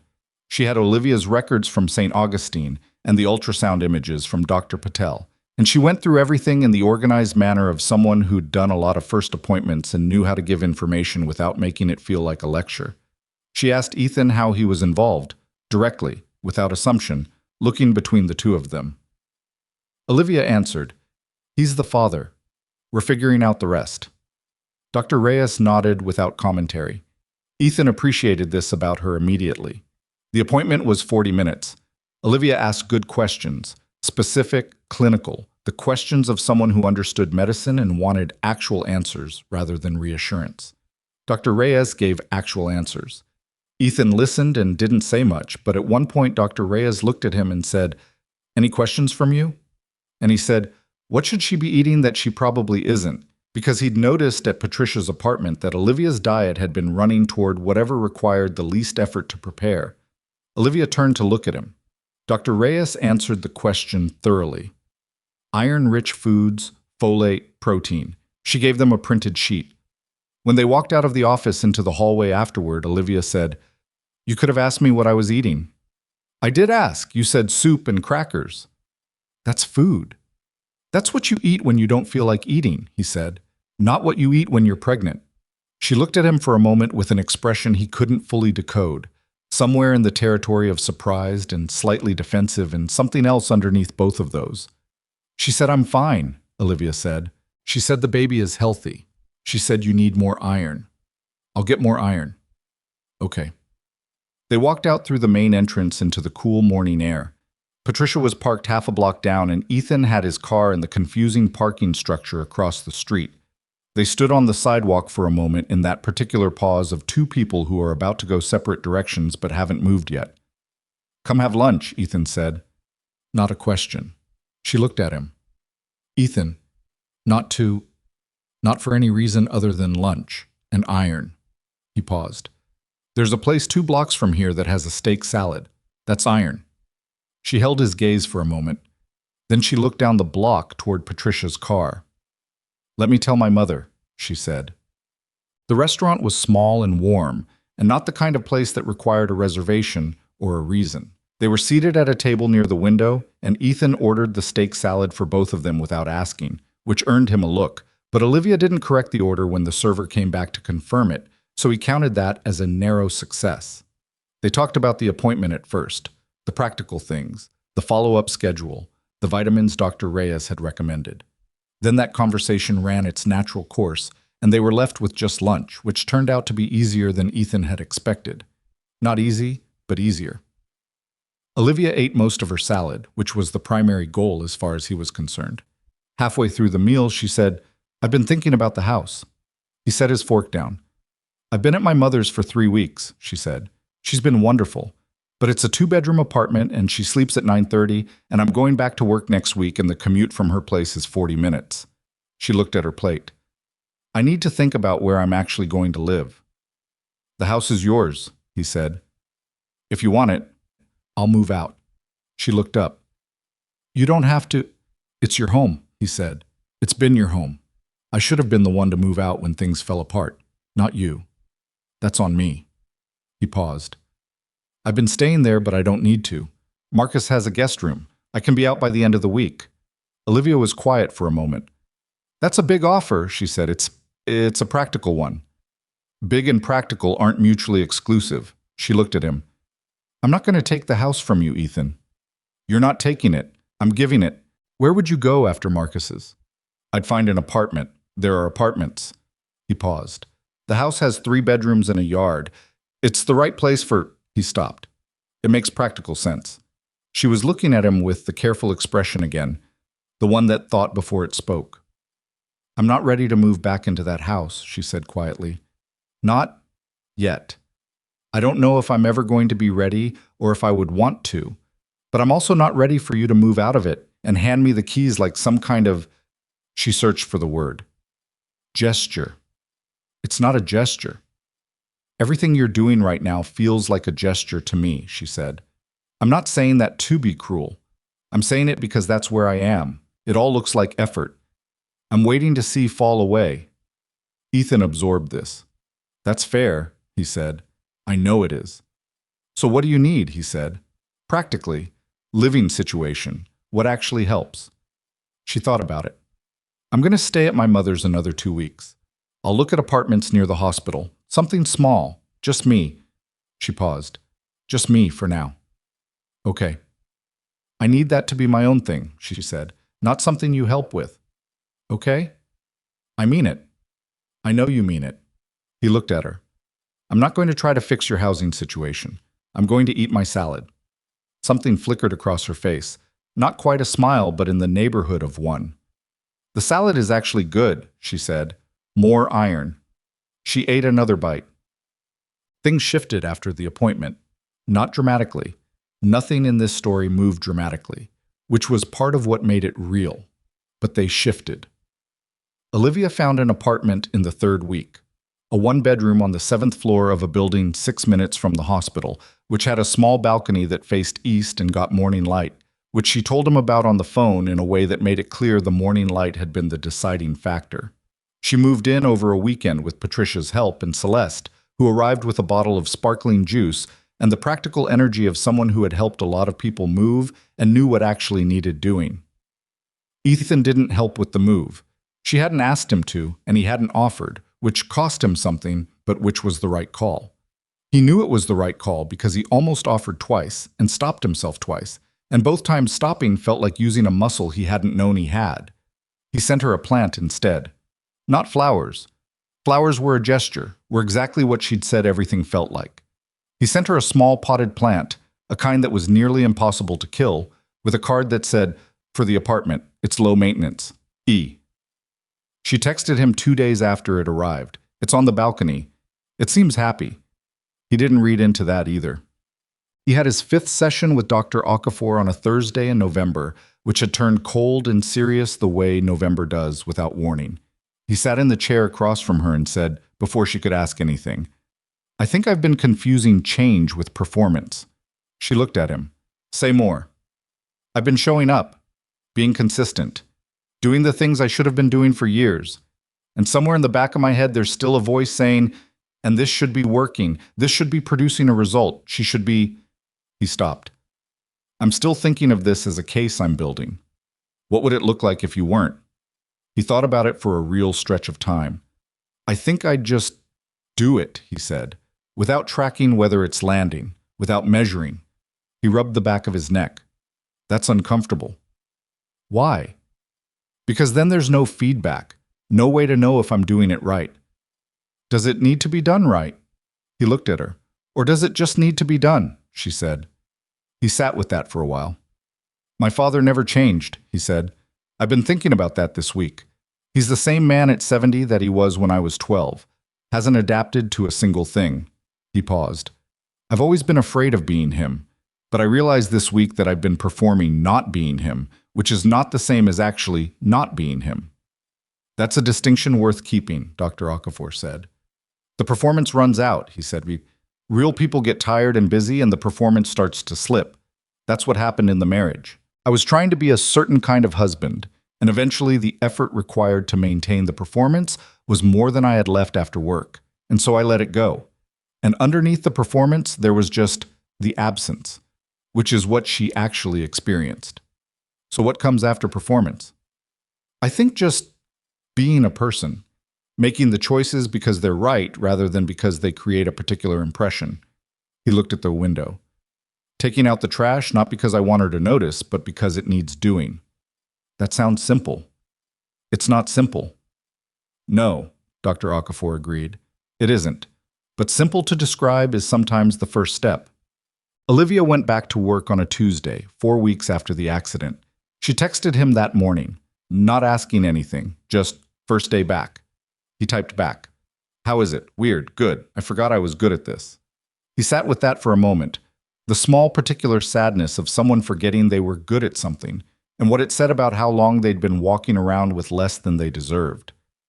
"You've always been good at it," he typed. A long pause. Then, "I know, but it helps to be reminded." He put his phone down and thought about all the times he could have reminded her, and hadn't.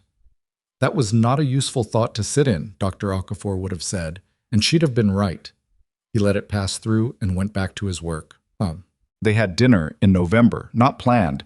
Olivia called him one evening and said she was near his office and had just come from a department meeting that had run 90 minutes over its scheduled time, and she was irritated and hungry and didn't want to cook. "There's a Thai place on the corner," he said. "I know the Thai place. I'll be downstairs in 5 minutes." They sat in a booth and she ordered the green curry and he ordered the noodles, and she spent the first 15 minutes venting about the meeting, which had apparently devolved into a 40-minute argument about scheduling that everyone agreed couldn't be solved in the meeting, but that nobody could stop talking about.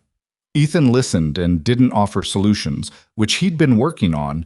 The instinct to solve was deep and sometimes useful, and often just another way of not listening. Deb finally just stood up and said she had to use the bathroom, Olivia said, and then she just didn't come back until everyone had agreed to revisit it next week. Brilliant. She's done it before. She calls it strategic evacuation. I've used something similar in depositions. It's more dignified in a deposition. Marginally. She ate a large spoonful of curry and sat back, and something in her posture loosened. The particular loosening of a person who's been holding themselves taut all day and has finally found somewhere it's okay to not. "This is nice," she said, not looking at him when she said it, just at her food. "Yeah," he said. "I'm not saying that as I'm just saying it's nice to eat with someone." "I know." She looked at him then. "You're doing it again." "What?" "Not pushing. You keep not pushing." She tilted her head. "It's strange." "Is that a bad strange?" She considered. "No. It's just, I built up a lot of defenses for a version of you that isn't here." She paused. "And I don't know yet whether this version is real or whether it's going to revert." "I don't know either," he said. "That's the honest answer. I could tell you I've changed and it's permanent and you can trust it, and I think I'd mean it when I said it. But I also meant things before and then gradually didn't anymore. So I don't know how to promise you." She looked at him for a long time. "That's the most honest thing you could have said." "I learned it in therapy." "Good. Then therapy is working." He smiled. She didn't exactly, but something in her face rearranged itself into something that wasn't not a smile. They finished dinner and split the check without discussing it. She put down her card and he put down cash, and the amounts worked out approximately right, and neither of them made it into anything. They walked out into the November evening, breath visible in the cold air. "I'll get a cab," she said. "I can drive you." She hesitated for just a moment. Then, "Okay." In the car, it was quiet in the good way, not the empty way. She had her coat pulled around her and her bag on her lap, and looked out the window at the city going by. He drove without speaking. When he pulled up outside her building, he left the engine running. "Thank you for dinner," she said. "Thank you for calling." She opened the door and then paused. "Ethan." "Yeah." She looked at him across the center console. "I have the 15-week appointment in 2 weeks. Thursday the 14th. He waited. "I'd like you to be there," she said. "Not because I need you there, because I want you there." He understood the difference between those two things. Understood she was telling him the difference deliberately. "I'll be there," he said. She got out of the car, walked through the lobby door without looking back. He sat in the car at the curb for a moment and didn't move. She wanted him there. Not needed. Wanted. He drove home in the quiet and felt something shifting in his chest. Not resolution, not certainty, nothing as clean as relief. More like the earliest edge of something that might, given time and the right conditions, become those things. The way a season changes, not in a day, not in a dramatic event, but in the slow accumulation of mornings that are slightly different than the ones before, until one day you look up and something has changed without your having caught the exact moment. He got home and stood in the kitchen and looked at the coffee mug that was still on the counter. Her mug, the one with the chip in the handle that she'd kept using anyway because she said the chip meant she knew exactly which one was hers. He'd been leaving it there. Not as a symbol, just because it was hers and it felt wrong to move it. He made himself tea and sat at the table in the kitchen that had been half empty for months, and thought about the 15-week appointment, and thought about what Marcus had said about showing up. He'd been thinking of showing up as a temporary state, as something you do until things are resolved, until the situation clarifies. He was starting to understand it wasn't temporary. It wasn't a phase with an endpoint. It was just the thing itself. The practice, as Dr. Okafor had called it. You showed up, and then you showed up again. He sat there for a while. Then he washed his mug and went to bed. The night before the 15-week appointment, Olivia called him later than usual, almost 10. "You awake?" she said. "Yeah. I've been having a feeling all evening and I can't shake it." She paused. "Not about the appointment, about—" She stopped. "Do you remember the camping trip we took the second year we were together, before we were married?" He didn't have to think. Allegheny State Park. It rained the entire second day. "We didn't have a tarp and the tent leaked and everything was wet. Your sleeping bag was soaked. I was so angry," she said. "You were furious. You said you'd never go camping again." "I never did." "No." He paused. "Why are you thinking about that?" She was quiet for a moment. "I was happy," she said. "Even being furious, I was happy. I remember I was wet and cold and so mad, and you were trying to fix the tent and making it worse, and I looked at you and I just thought—" She stopped. "I don't know, I just thought, this is good. Even when it's bad, this is good." He didn't say anything. "I've been trying to figure out when I stopped thinking that," she said. "I can't find the exact moment either." "Me either," he said. She was quiet again. The good quiet. "Get some sleep," she said. "I'll see you at 10. I'll be there at 9:45. 9:45 is early." "I know." He heard something on the other end, soft, brief, quickly contained. Not quite a laugh. The closest thing to a laugh she'd allowed herself in his presence in longer than he could properly measure. "Good night, Ethan," she said. "Good night, Olivia." He put the phone down on the nightstand and lay in the dark and listened to the house settle around him. The ordinary sound of a building doing what buildings do in the quiet hours, contracting against the cold, shifting its old bones. He thought about the camping trip, the wet sleeping bag, the tent that was leaking in 3 places while he made it leak in 4. He thought about her looking at him in the rain and thinking, even when it's bad, this is good. He thought about all the years between that moment and the courthouse. All the mornings that had passed while they were both present in the same house, and neither of them was there. He thought about the conversation they'd just had, and the 15-week appointment and the plant on her balcony that was apparently happy in the morning light. He couldn't name what they were yet. He wasn't going to try. Some things broke cleanly and needed to be rebuilt from scratch. Some things broke in the complex way that left most of the structure standing and asked you to figure out what was load-bearing and what you could let go. He didn't know which kind this was, but she had called at 10 o'clock to talk about a camping trip from 15 years ago, about the moment she'd understood that even when things were hard, there was something between them worth choosing. She had called him to tell him she remembered that, to tell him she was looking for when it had stopped. That was not nothing. That was in fact something he was going to have to be very careful not to press on too hard, because some things needed to find their own way toward what they were becoming. and the worst thing he could do was try to manage the process. He closed his eyes. Outside, the city was doing what it always did, indifferent, continuous, not waiting for anyone's resolution. Tomorrow there was a 15-week appointment and a heartbeat that had been beating steadily since before any of this had happened, and Olivia had said she wanted him there.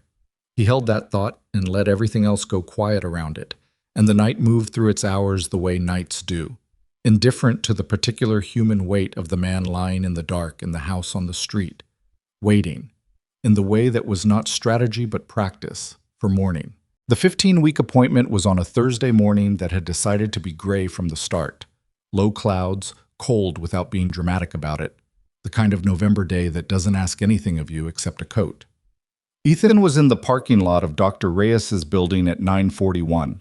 He sat in the car for 4 minutes before going in, not because he was nervous exactly, but because he'd learned over the past several weeks that arriving somewhere and immediately filling the space with his presence was not always the right move. Sometimes you waited. Sometimes you let things begin at their own speed.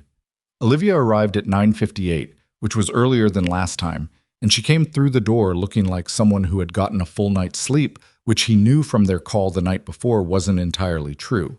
She'd been awake at 2, she'd mentioned it. The baby had been doing something she described as persistent, which she said as a complaint, but with something else underneath it, something that wasn't complaining at all. She saw him by the window and walked over and sat down next to him and said, "You wore the blue tie." He looked down at it. He hadn't thought about the tie. "Is that relevant?" "You wear the blue tie when you're trying not to look nervous." He looked at her. "I've known you for 11 years, Ethan. I'm not nervous." "I didn't say you were. I said you were trying not to look it." She set her bag down. "It's fine. I'm trying not to look nervous, too." He looked at her more carefully. She was. He could see it now. In the set of her shoulders, the way she'd folded her hands in her lap with more deliberateness than the situation required. "The appointment is fine," he said. "Everything's been fine. I know that statistically. Dr. Reyes said everything looked good." "I know what Dr. Reyes said." She looked at her hands. Knowing something statistically and sitting in the waiting room are two different experiences. "Yeah," he said, "they are." He didn't tell her it would be fine again. She knew it would probably be fine. She didn't need him to say it. She needed him to sit there, which he was doing. They called her name 12 minutes later. The heartbeat was strong. Dr. Reyes said it before she even finished the scan, in the matter-of-fact tone of someone delivering good news they'd expected to deliver. The monitor showed movement, real movement, not just the flutter of earlier weeks. The baby was moving its arms, Dr. Reyes said, though Olivia wouldn't feel it consistently for another few weeks. Olivia stared at the screen. She had both hands flat on the paper covering the exam table, pressed down like she needed something solid. Ethan stood slightly to the side and behind her, where he could see the monitor, and watched the image of a child that was 15 weeks old and already had opinions about sleep schedules, apparently. "Everything is exactly where it should be," Dr. Reyes said. Olivia exhaled. It was a long exhale, the kind that's been held for weeks. Ethan watched her and felt something move through him that he couldn't have described to Dr. Okafor or Marcus or anyone. It wasn't happiness exactly, or not only happiness. It was more like arriving somewhere after a very long drive, the recognition of having been in motion and now, briefly, being still. Dr. Reyes printed the image and handed it to Olivia, who held it with both hands and looked at it the way people look at things they need to make real. "Do you want to know the sex?" Dr. Reyes asked. Olivia glanced at Ethan. "Your call," he said. She looked back at Dr. Reyes. "Not today," she said. "I want to wait a little longer." "That's completely fine. We can do it at the 20-week scan if you decide you want to." They walked out of the office 20 minutes later into the gray November morning and stood on the sidewalk. Olivia was still holding the printed image. She looked at it once more and then carefully put it in her bag. "I want coffee," she said. "Decaf, I know. There's a place on the next block." "I know there is." She paused. "How many times have you driven past this building?" "Twice," he said. Then, 3 times. She made a sound, not quite exasperation, not quite anything else. "Come on," she said, and started walking. They sat in the coffee place on the next block with decaf for her, and regular for him, and two pastries neither of them had intended to order, but which the person behind the counter had described with enough specificity that resistance had felt unreasonable. Outside, the gray morning had gotten grayer. The first real suggestion of rain beginning to spot the window. "I've been thinking about the filing," Olivia said. He looked up from his coffee. "Marcus told me, I called Marcus last week. I hope that's okay." "Of course it's okay. He told me there are ways to contest it, if both parties are willing." She wrapped her hands around her cup. He said the window for certain options was closing. Ethan was very still. "I'm not saying what I want," she said. "I'm saying I've been thinking about it." She looked at him. "And I wanted to say it out loud to you before the window closed, whatever I decide." "Okay," he said carefully. "I'm not ready to make a decision today. I'm not asking you to. I'm aware that you're not asking me to. That's partly why I'm bringing it up." She looked out the window at the rain beginning in earnest. You're not the same as you were. I don't mean that as a compliment exactly. I mean it as a fact. Something has actually changed and I can see it, and I've been waiting for it to revert and it hasn't." He didn't say anything. "And that scares me," she said, "which I know sounds backwards." "It doesn't sound backwards. It feels like," she searched, "it feels like if I let myself believe it's real and then it isn't, that's worse than if I just kept my expectations where they were." She looked at him. "I've already survived you leaving. I know I can do that. I don't know if I can survive building something again and having it fall apart a second time." The rain was coming down steadily now. People outside were picking up their pace, pulling up hoods, doing the small physical negotiations of people caught unprepared. "I don't know how to promise you it won't fall apart again," Ethan said. "I've said that before and I meant it when I said it. I still mean it. I can't promise." He looked at her. "What I can tell you is what's different. And what's different isn't that I've decided to try harder. Trying harder is what I did before and then ran out of. What's different is that I finally understand what I was doing wrong. Not just in behavior. Underneath. The thing driving the behavior." "The performance," she said. He looked at her, surprised. "You told Marcus," she said. "He didn't tell me the details. He just said you'd had a realization about performing versus being." "Right." He turned his cup on the table. "I was performing the role of a good husband for years. And performance requires energy, and when energy runs out, the performance drops. What I should have been doing was just being present, actually there, not doing the right things because they looked right, doing them because you needed them and you mattered enough." He paused. "That sounds simple." "It's not simple." "No, Dr. Okafor says that too." She almost smiled. "You quote her a lot." "She's quotable." Olivia looked out at the rain for a moment. "I moved into the guest room because I needed you to fight for me," she said. "You know that now. But here's what I haven't told you. I also moved in because I was protecting myself. If I stayed in the bed waiting for you to notice me and you never did, that would have broken something I couldn't have fixed. So I moved first. Made it official in my own way." She paused. "That wasn't entirely your failing. That was me being too scared to say out loud what I needed." Ethan looked at her. "I should have said, Ethan, I need you to fight for me. I need you to see me. I need you to ask me back." She looked down at her cup. "Instead, I just moved rooms and waited and hoped you'd figure it out. Which is not communication. That's a test with no rubric." "I would have failed it anyway," he said quietly. "Maybe, but I'll never know." He sat with that. The particular truth of it. Two people both protecting themselves from the same vulnerability in different ways, and the gap between them quietly widening while they each waited for the other one to cross it first. "What would you have said," he asked, "if I'd asked you to come back?" She thought about it for a real moment. "I don't know. Maybe yes. Maybe I would have needed more than asking. Needed to know what would change." She paused. "But I would have wanted to find out. I should have asked." "Yes." "I'm sorry I didn't." She looked at him for a long time. The kind of looking that isn't checking for something specific, just taking inventory, seeing what's there. "I know you are," she said. She called him the following Tuesday evening. He was at his desk, working later than he'd intended. Not the compulsive late working of before, when he'd stayed at the office because it was easier than being home, but just the ordinary overrun of a complicated day. He picked up on the second ring. I talked to a lawyer, she said. He waited. Not Marcus. Someone else. A family attorney. Her voice was even, the way it got when she was being deliberate. She explained the options for contesting the filing. The relevant window is 6 weeks from now. Okay. I want to do couples counseling, she said.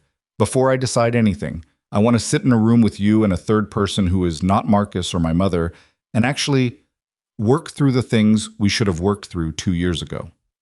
Yes, he said, without hesitation. I'm not saying that's a guarantee. I'm saying it's a condition. I understand. And I need it to be consistent, not 2 sessions and then scheduling conflicts. I know what your calendar looks like, Ethan. I need this to be the thing that doesn't get moved. It won't get moved. If it gets moved once, I want you to know that's not something I'll reschedule around. It won't get moved, he said again. Not defensively, just clearly. A pause on the line. He could hear her breathing, steady and even. Okay, she said. Do you want me to find someone, or do you want to? I'll find someone, she said. I need it to be someone I chose. A beat. No offense. None taken. I'll send you names when I have them. Okay. Another pause, then, Ethan. Yeah. When I tell people what happened, the filing, the accident, all of it, they have opinions. My coworkers, Celeste, people who know us. She paused. They think I'm being naive, giving you a chance when I shouldn't. What do you think? I think they might be right, she said, and I'm doing it anyway. Not because I'm naive, because I want to be someone who at least tried. Her voice was quiet but steady. I'd rather try and have it not work than spend the rest of my life wondering what would have happened if I had. He didn't say anything for a moment. He was thinking about the camping trip, the wet sleeping bag, the tent leaking in 4 places. The moment she'd looked at him in the rain and thought, even when it's bad, this is good. She'd spent 11 years holding on to the memory of who they'd been at the beginning. She was choosing, with full knowledge of what it had cost her, to see if any of that was still alive. I don't want to be someone you gave a chance, he said. I want to be someone who earned it. Then earn it, she said. The couple's therapist was named Dr. Victor Haynes, a man in his early 60s with a beard that was more salt than pepper, and the deliberate calm of someone who had heard a great many painful things in that room and had developed, over decades, the capacity to hold them without being pulled under. His office was on a quiet street near the university, with books on 3 walls and a window that looked onto a courtyard where a single tree had lost most of its leaves by the time they sat down together for the first time in December. They sat on opposite ends of the couch, not dramatically far apart, just the distance of 2 people who hadn't quite figured out where the middle was yet. Dr. Haynes opened by asking them each what they hoped to get from the sessions, not what they wanted the outcome to be, what they hoped to get. Olivia said, clarity. I want to understand what actually happened to us, not just what we did, but why. Ethan said, I want to learn how to be in a room with her without managing the room. Dr. Haynes wrote something down. Those are compatible goals, he said. That's not always the case. The first session was hard in the particular way that first sessions are, not because of what was said, but because of the sheer weight of sitting across from someone you've hurt and someone who has hurt you and doing so in a space specifically designed to prevent you from running or redirecting. Ethan spent most of it listening, which was uncomfortable and correct. Olivia said things he'd known and things he hadn't, and some of the things he hadn't made him go still in the way of someone receiving information that reorders something. She said, I used to leave notes in his briefcase. Little ones, not significant. Just, I saw this and thought of you, or here's something that made me laugh. I stopped when I realized I didn't know if he was reading them or not, that I'd stopped being curious about whether he was. She paused. That's when I knew something was really wrong, not when I moved into the guest room. Before that, when I stopped wondering. He hadn't known about the notes. He found 2 of them later when he was reorganizing the briefcase, tucked into the inner pocket where he kept business cards, faded from however long they'd been there. One was a sentence about a bird she'd seen at the hospital parking lot. One was a joke she'd read somewhere that she'd written out in her cramped handwriting, the punchline slightly misremembered. He put them in the drawer of his nightstand and left them there. The sessions with Dr. Haynes were every other week through December and into January. They were not clean or linear. There were sessions that ended with both of them quieter and heavier than when they'd gone in, sitting in their separate cars in the parking lot processing separately what had just happened. There was one session in early January where Olivia said something about the year her mother had been sick, the year Ethan had worked the most, the year she'd needed him most. And Ethan sat with the full weight of that landing and didn't say anything to deflect it, just sat with it. And Dr. Haynes was quiet too, and the room held it. After that session, Olivia cried in the parking lot. Ethan sat on the hood of her car in the January cold without being invited and didn't touch her and didn't say anything, just was there. And after a while, she stopped and wiped her face with the sleeve of her coat and said, "That was the one I'd been holding on to." "I know," he said. "You let me say it." "Of course." "You didn't try to argue or explain."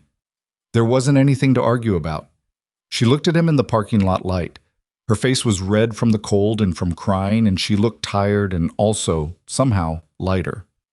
"Okay," she said, "okay." She got in her car and drove back to her apartment. Ethan sat on the hood of his own car for a while in the cold, not because he needed to, but because it felt like the right amount of time to sit with what had happened. The baby started moving properly in January. Olivia described it on the phone as insistent, which she said with the same tone she used for patients who kept pressing the call button unnecessarily, fond underneath the complaint. She'd told her mother and Celeste and her charge nurse, Deb, and most of the people on her unit. She hadn't told them the full situation with Ethan. People knew there had been a filing, knew there'd been an accident, knew the basics that couldn't be hidden in a workplace where everyone knew everyone's business. The official story, such as it was that they were figuring it out, which was accurate. Ethan told Marcus in February. Not the full story. Marcus knew most of it already, in the way that Marcus knew most things. But the part about the couples therapy and the contested filing and where things stood. Marcus listened without interrupting, which was unusual and meant he was taking it seriously. "How do you feel?" Marcus asked. "Careful," Ethan said, "like someone walking on ice and knowing it's ice." "That's appropriate." "It doesn't feel like hope exactly. It feels like the possibility of hope, which is smaller but more honest." "The possibility of hope," Marcus repeated. "Diana would like that. She'd put that on something." "Tell her she can have it." Marcus was quiet for a moment. "You know what I see when I look at you lately?" "What?" "Less," Marcus said. "You're doing less, performing less, taking up less space in a conversation." He paused. "That sounds like an insult. It's not." "I know it's not. The version of you I've known for 15 years was always managing everything, every room he was in." Marcus looked at him. "You were exhausting to be around sometimes. You know that?" "I'm starting to. This version is easier, quieter." He picked up his coffee. "She's going to notice that, if she hasn't already." "She noticed it before I did." "Yeah," Marcus said. "They usually do." In March, Olivia asked him to come to the 20-week scan. Not the way she'd asked before, tentative, hedged, leaving him the out. She texted it plainly. 20-week scan is the 14th at 10. Come if you can. Which was different. Come if you can was not the language of someone managing his involvement. It was the language of someone who expected him to be there and was phrasing it in a way that didn't make it into more than it was. He texted back, "I'll be there." She sent back a single thumbs up, which was so ordinary that it meant more than if she'd said anything at all. He was in the waiting room at 9:42. She arrived at 9:51. "Getting later," he said. "I was at work." "On your day off?" "I stopped to check on a patient." She sat down. I know. I didn't say anything." "You were about to." "I was going to say it's very you." She looked at him. Something in her face shifted.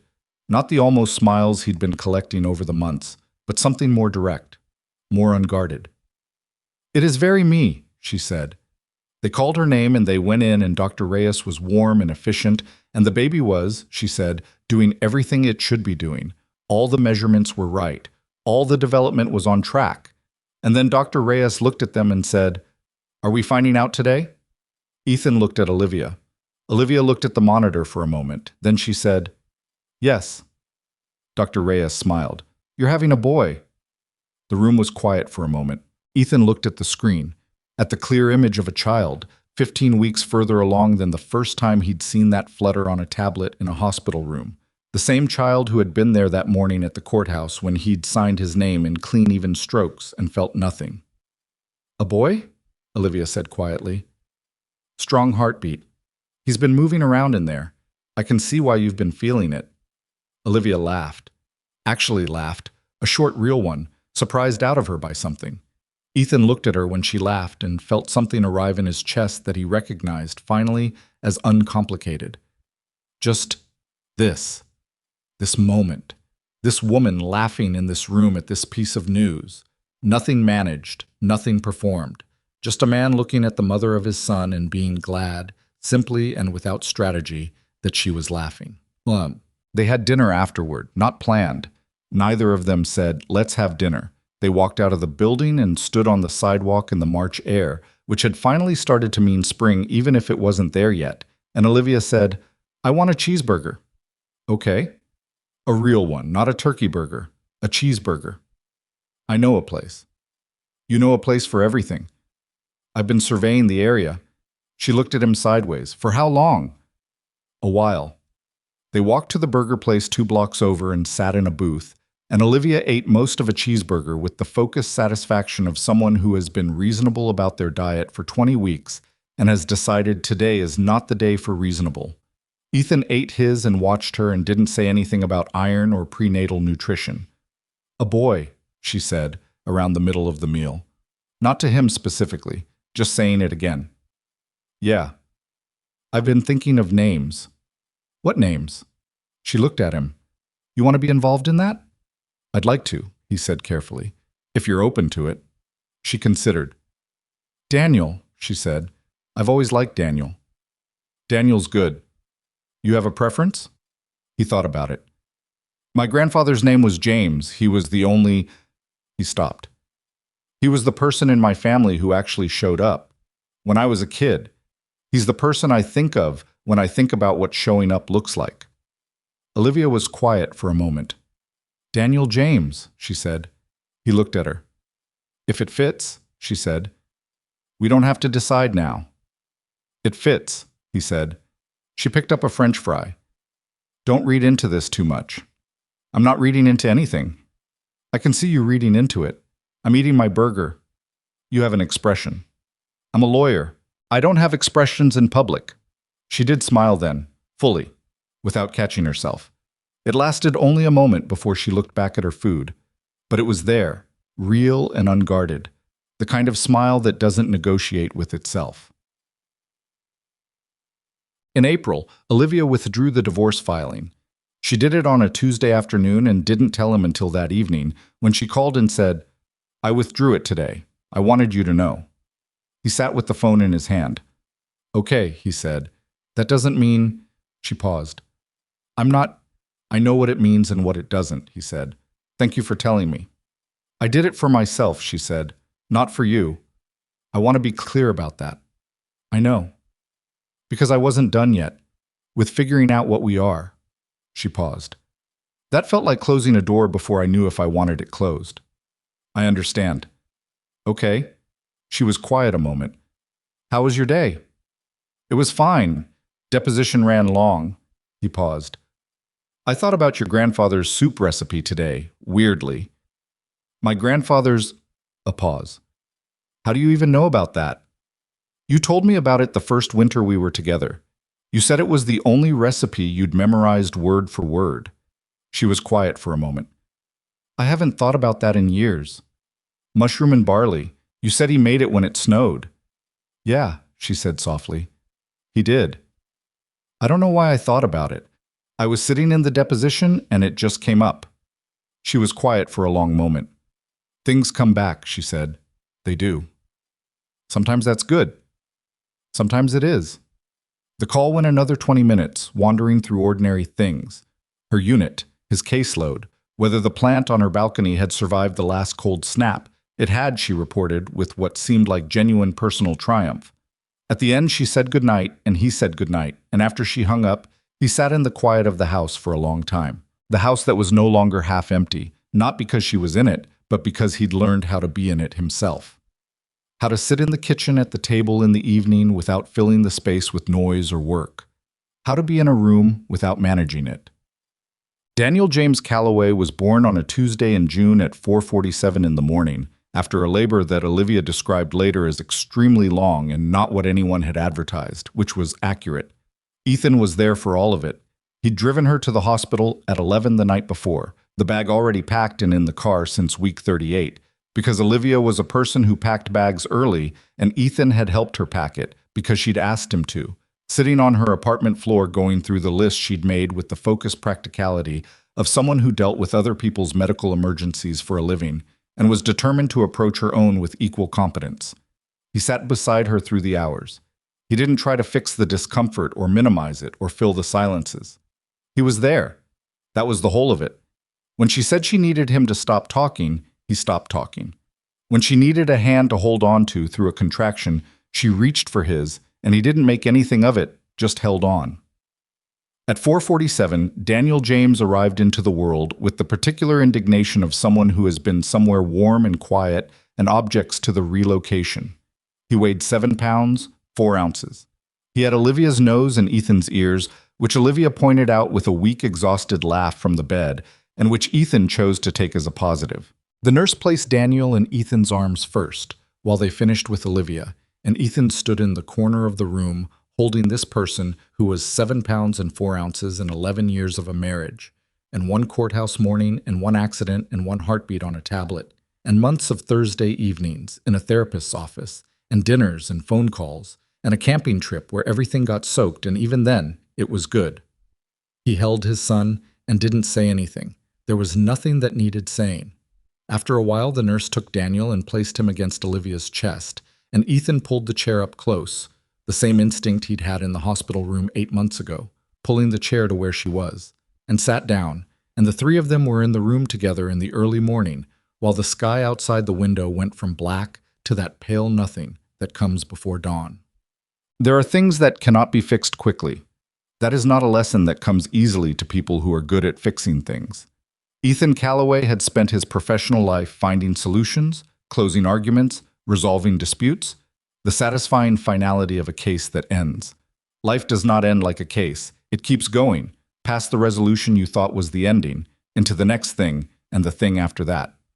What he learned, slowly, imperfectly, through sessions with Dr. Okafor and sessions with Dr. Haynes, and evenings in a kitchen that used to feel hollow, and phone calls that started practical and ran long, was that presence is not a performance.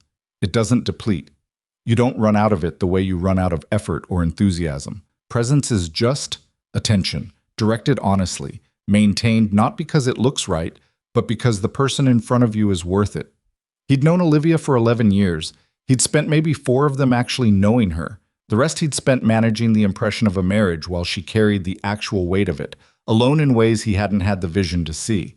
She hadn't been a perfect partner either. She'd waited when she should have spoken. She'd run tests without giving him the rubric. She'd let her hurt calcify into silence and mistaken the silence for a final answer. They'd been 2 people who loved each other and were separately, stubbornly, quietly terrible at saying so in the years when it had mattered most. That was not a romantic story. That was just what happened to 2 real people who'd stopped paying attention at the same time. What came after was not a romantic story either, not in the way that gets told cleanly. It was 2 people going to therapy and going home separately and calling each other on evenings when they didn't know what they wanted to say and staying on the line anyway. It was a withdrawal of a filing and a baby named Daniel James and a plant on a balcony that survived a cold snap. It was Olivia, 6 weeks after Daniel came home, standing in the doorway of her apartment while Ethan held the baby and said, without quite meeting his eyes, "The morning light is better in the house. You know that." He looked at her. "I'm not saying anything," she said. "I'm just stating a fact." "The morning light is better in the house," he agreed. "Daniel would have a yard." "He would." She looked at her balcony, where the plant was doing its inexplicable best. "I'm not saying yes to anything. I know. I'm saying I've been thinking about the morning light." "That's a fact worth knowing," he said. She looked at him then, full on, without the careful sideways quality she'd developed for looking at him in the months after the courthouse. Just looked at him. The way she'd looked at him a long time ago in the rain when everything was wet and wrong, and she'd thought, even when it's bad, this is good. You're different, she said. I know. I keep waiting for you to stop being different. I know that too. I don't think you're going to, she said. Not with certainty. More like an observation she was willing to start trusting. He didn't say anything to that. He looked down at Daniel, who was asleep with the completeness that only newborns achieve, entirely untroubled by the complicated humans holding him. I don't know what we are yet, Olivia said. Neither do I. But I don't think we're done, she said. No, he said. I don't think we're done either. Outside, the morning was doing what mornings do in early summer. Light coming in at the low angle that makes ordinary things look briefly like something more. The way light sometimes does when it hits the world at the right moment, and you happen to be paying attention. Ethan was paying attention. That was what he could offer. Not promises, not a fixed version of himself that would never slip, not the guarantee that nothing would ever be hard again. Just this. Eyes open, present, here. It turned out that here was somewhere he'd always had the capacity to be. He'd just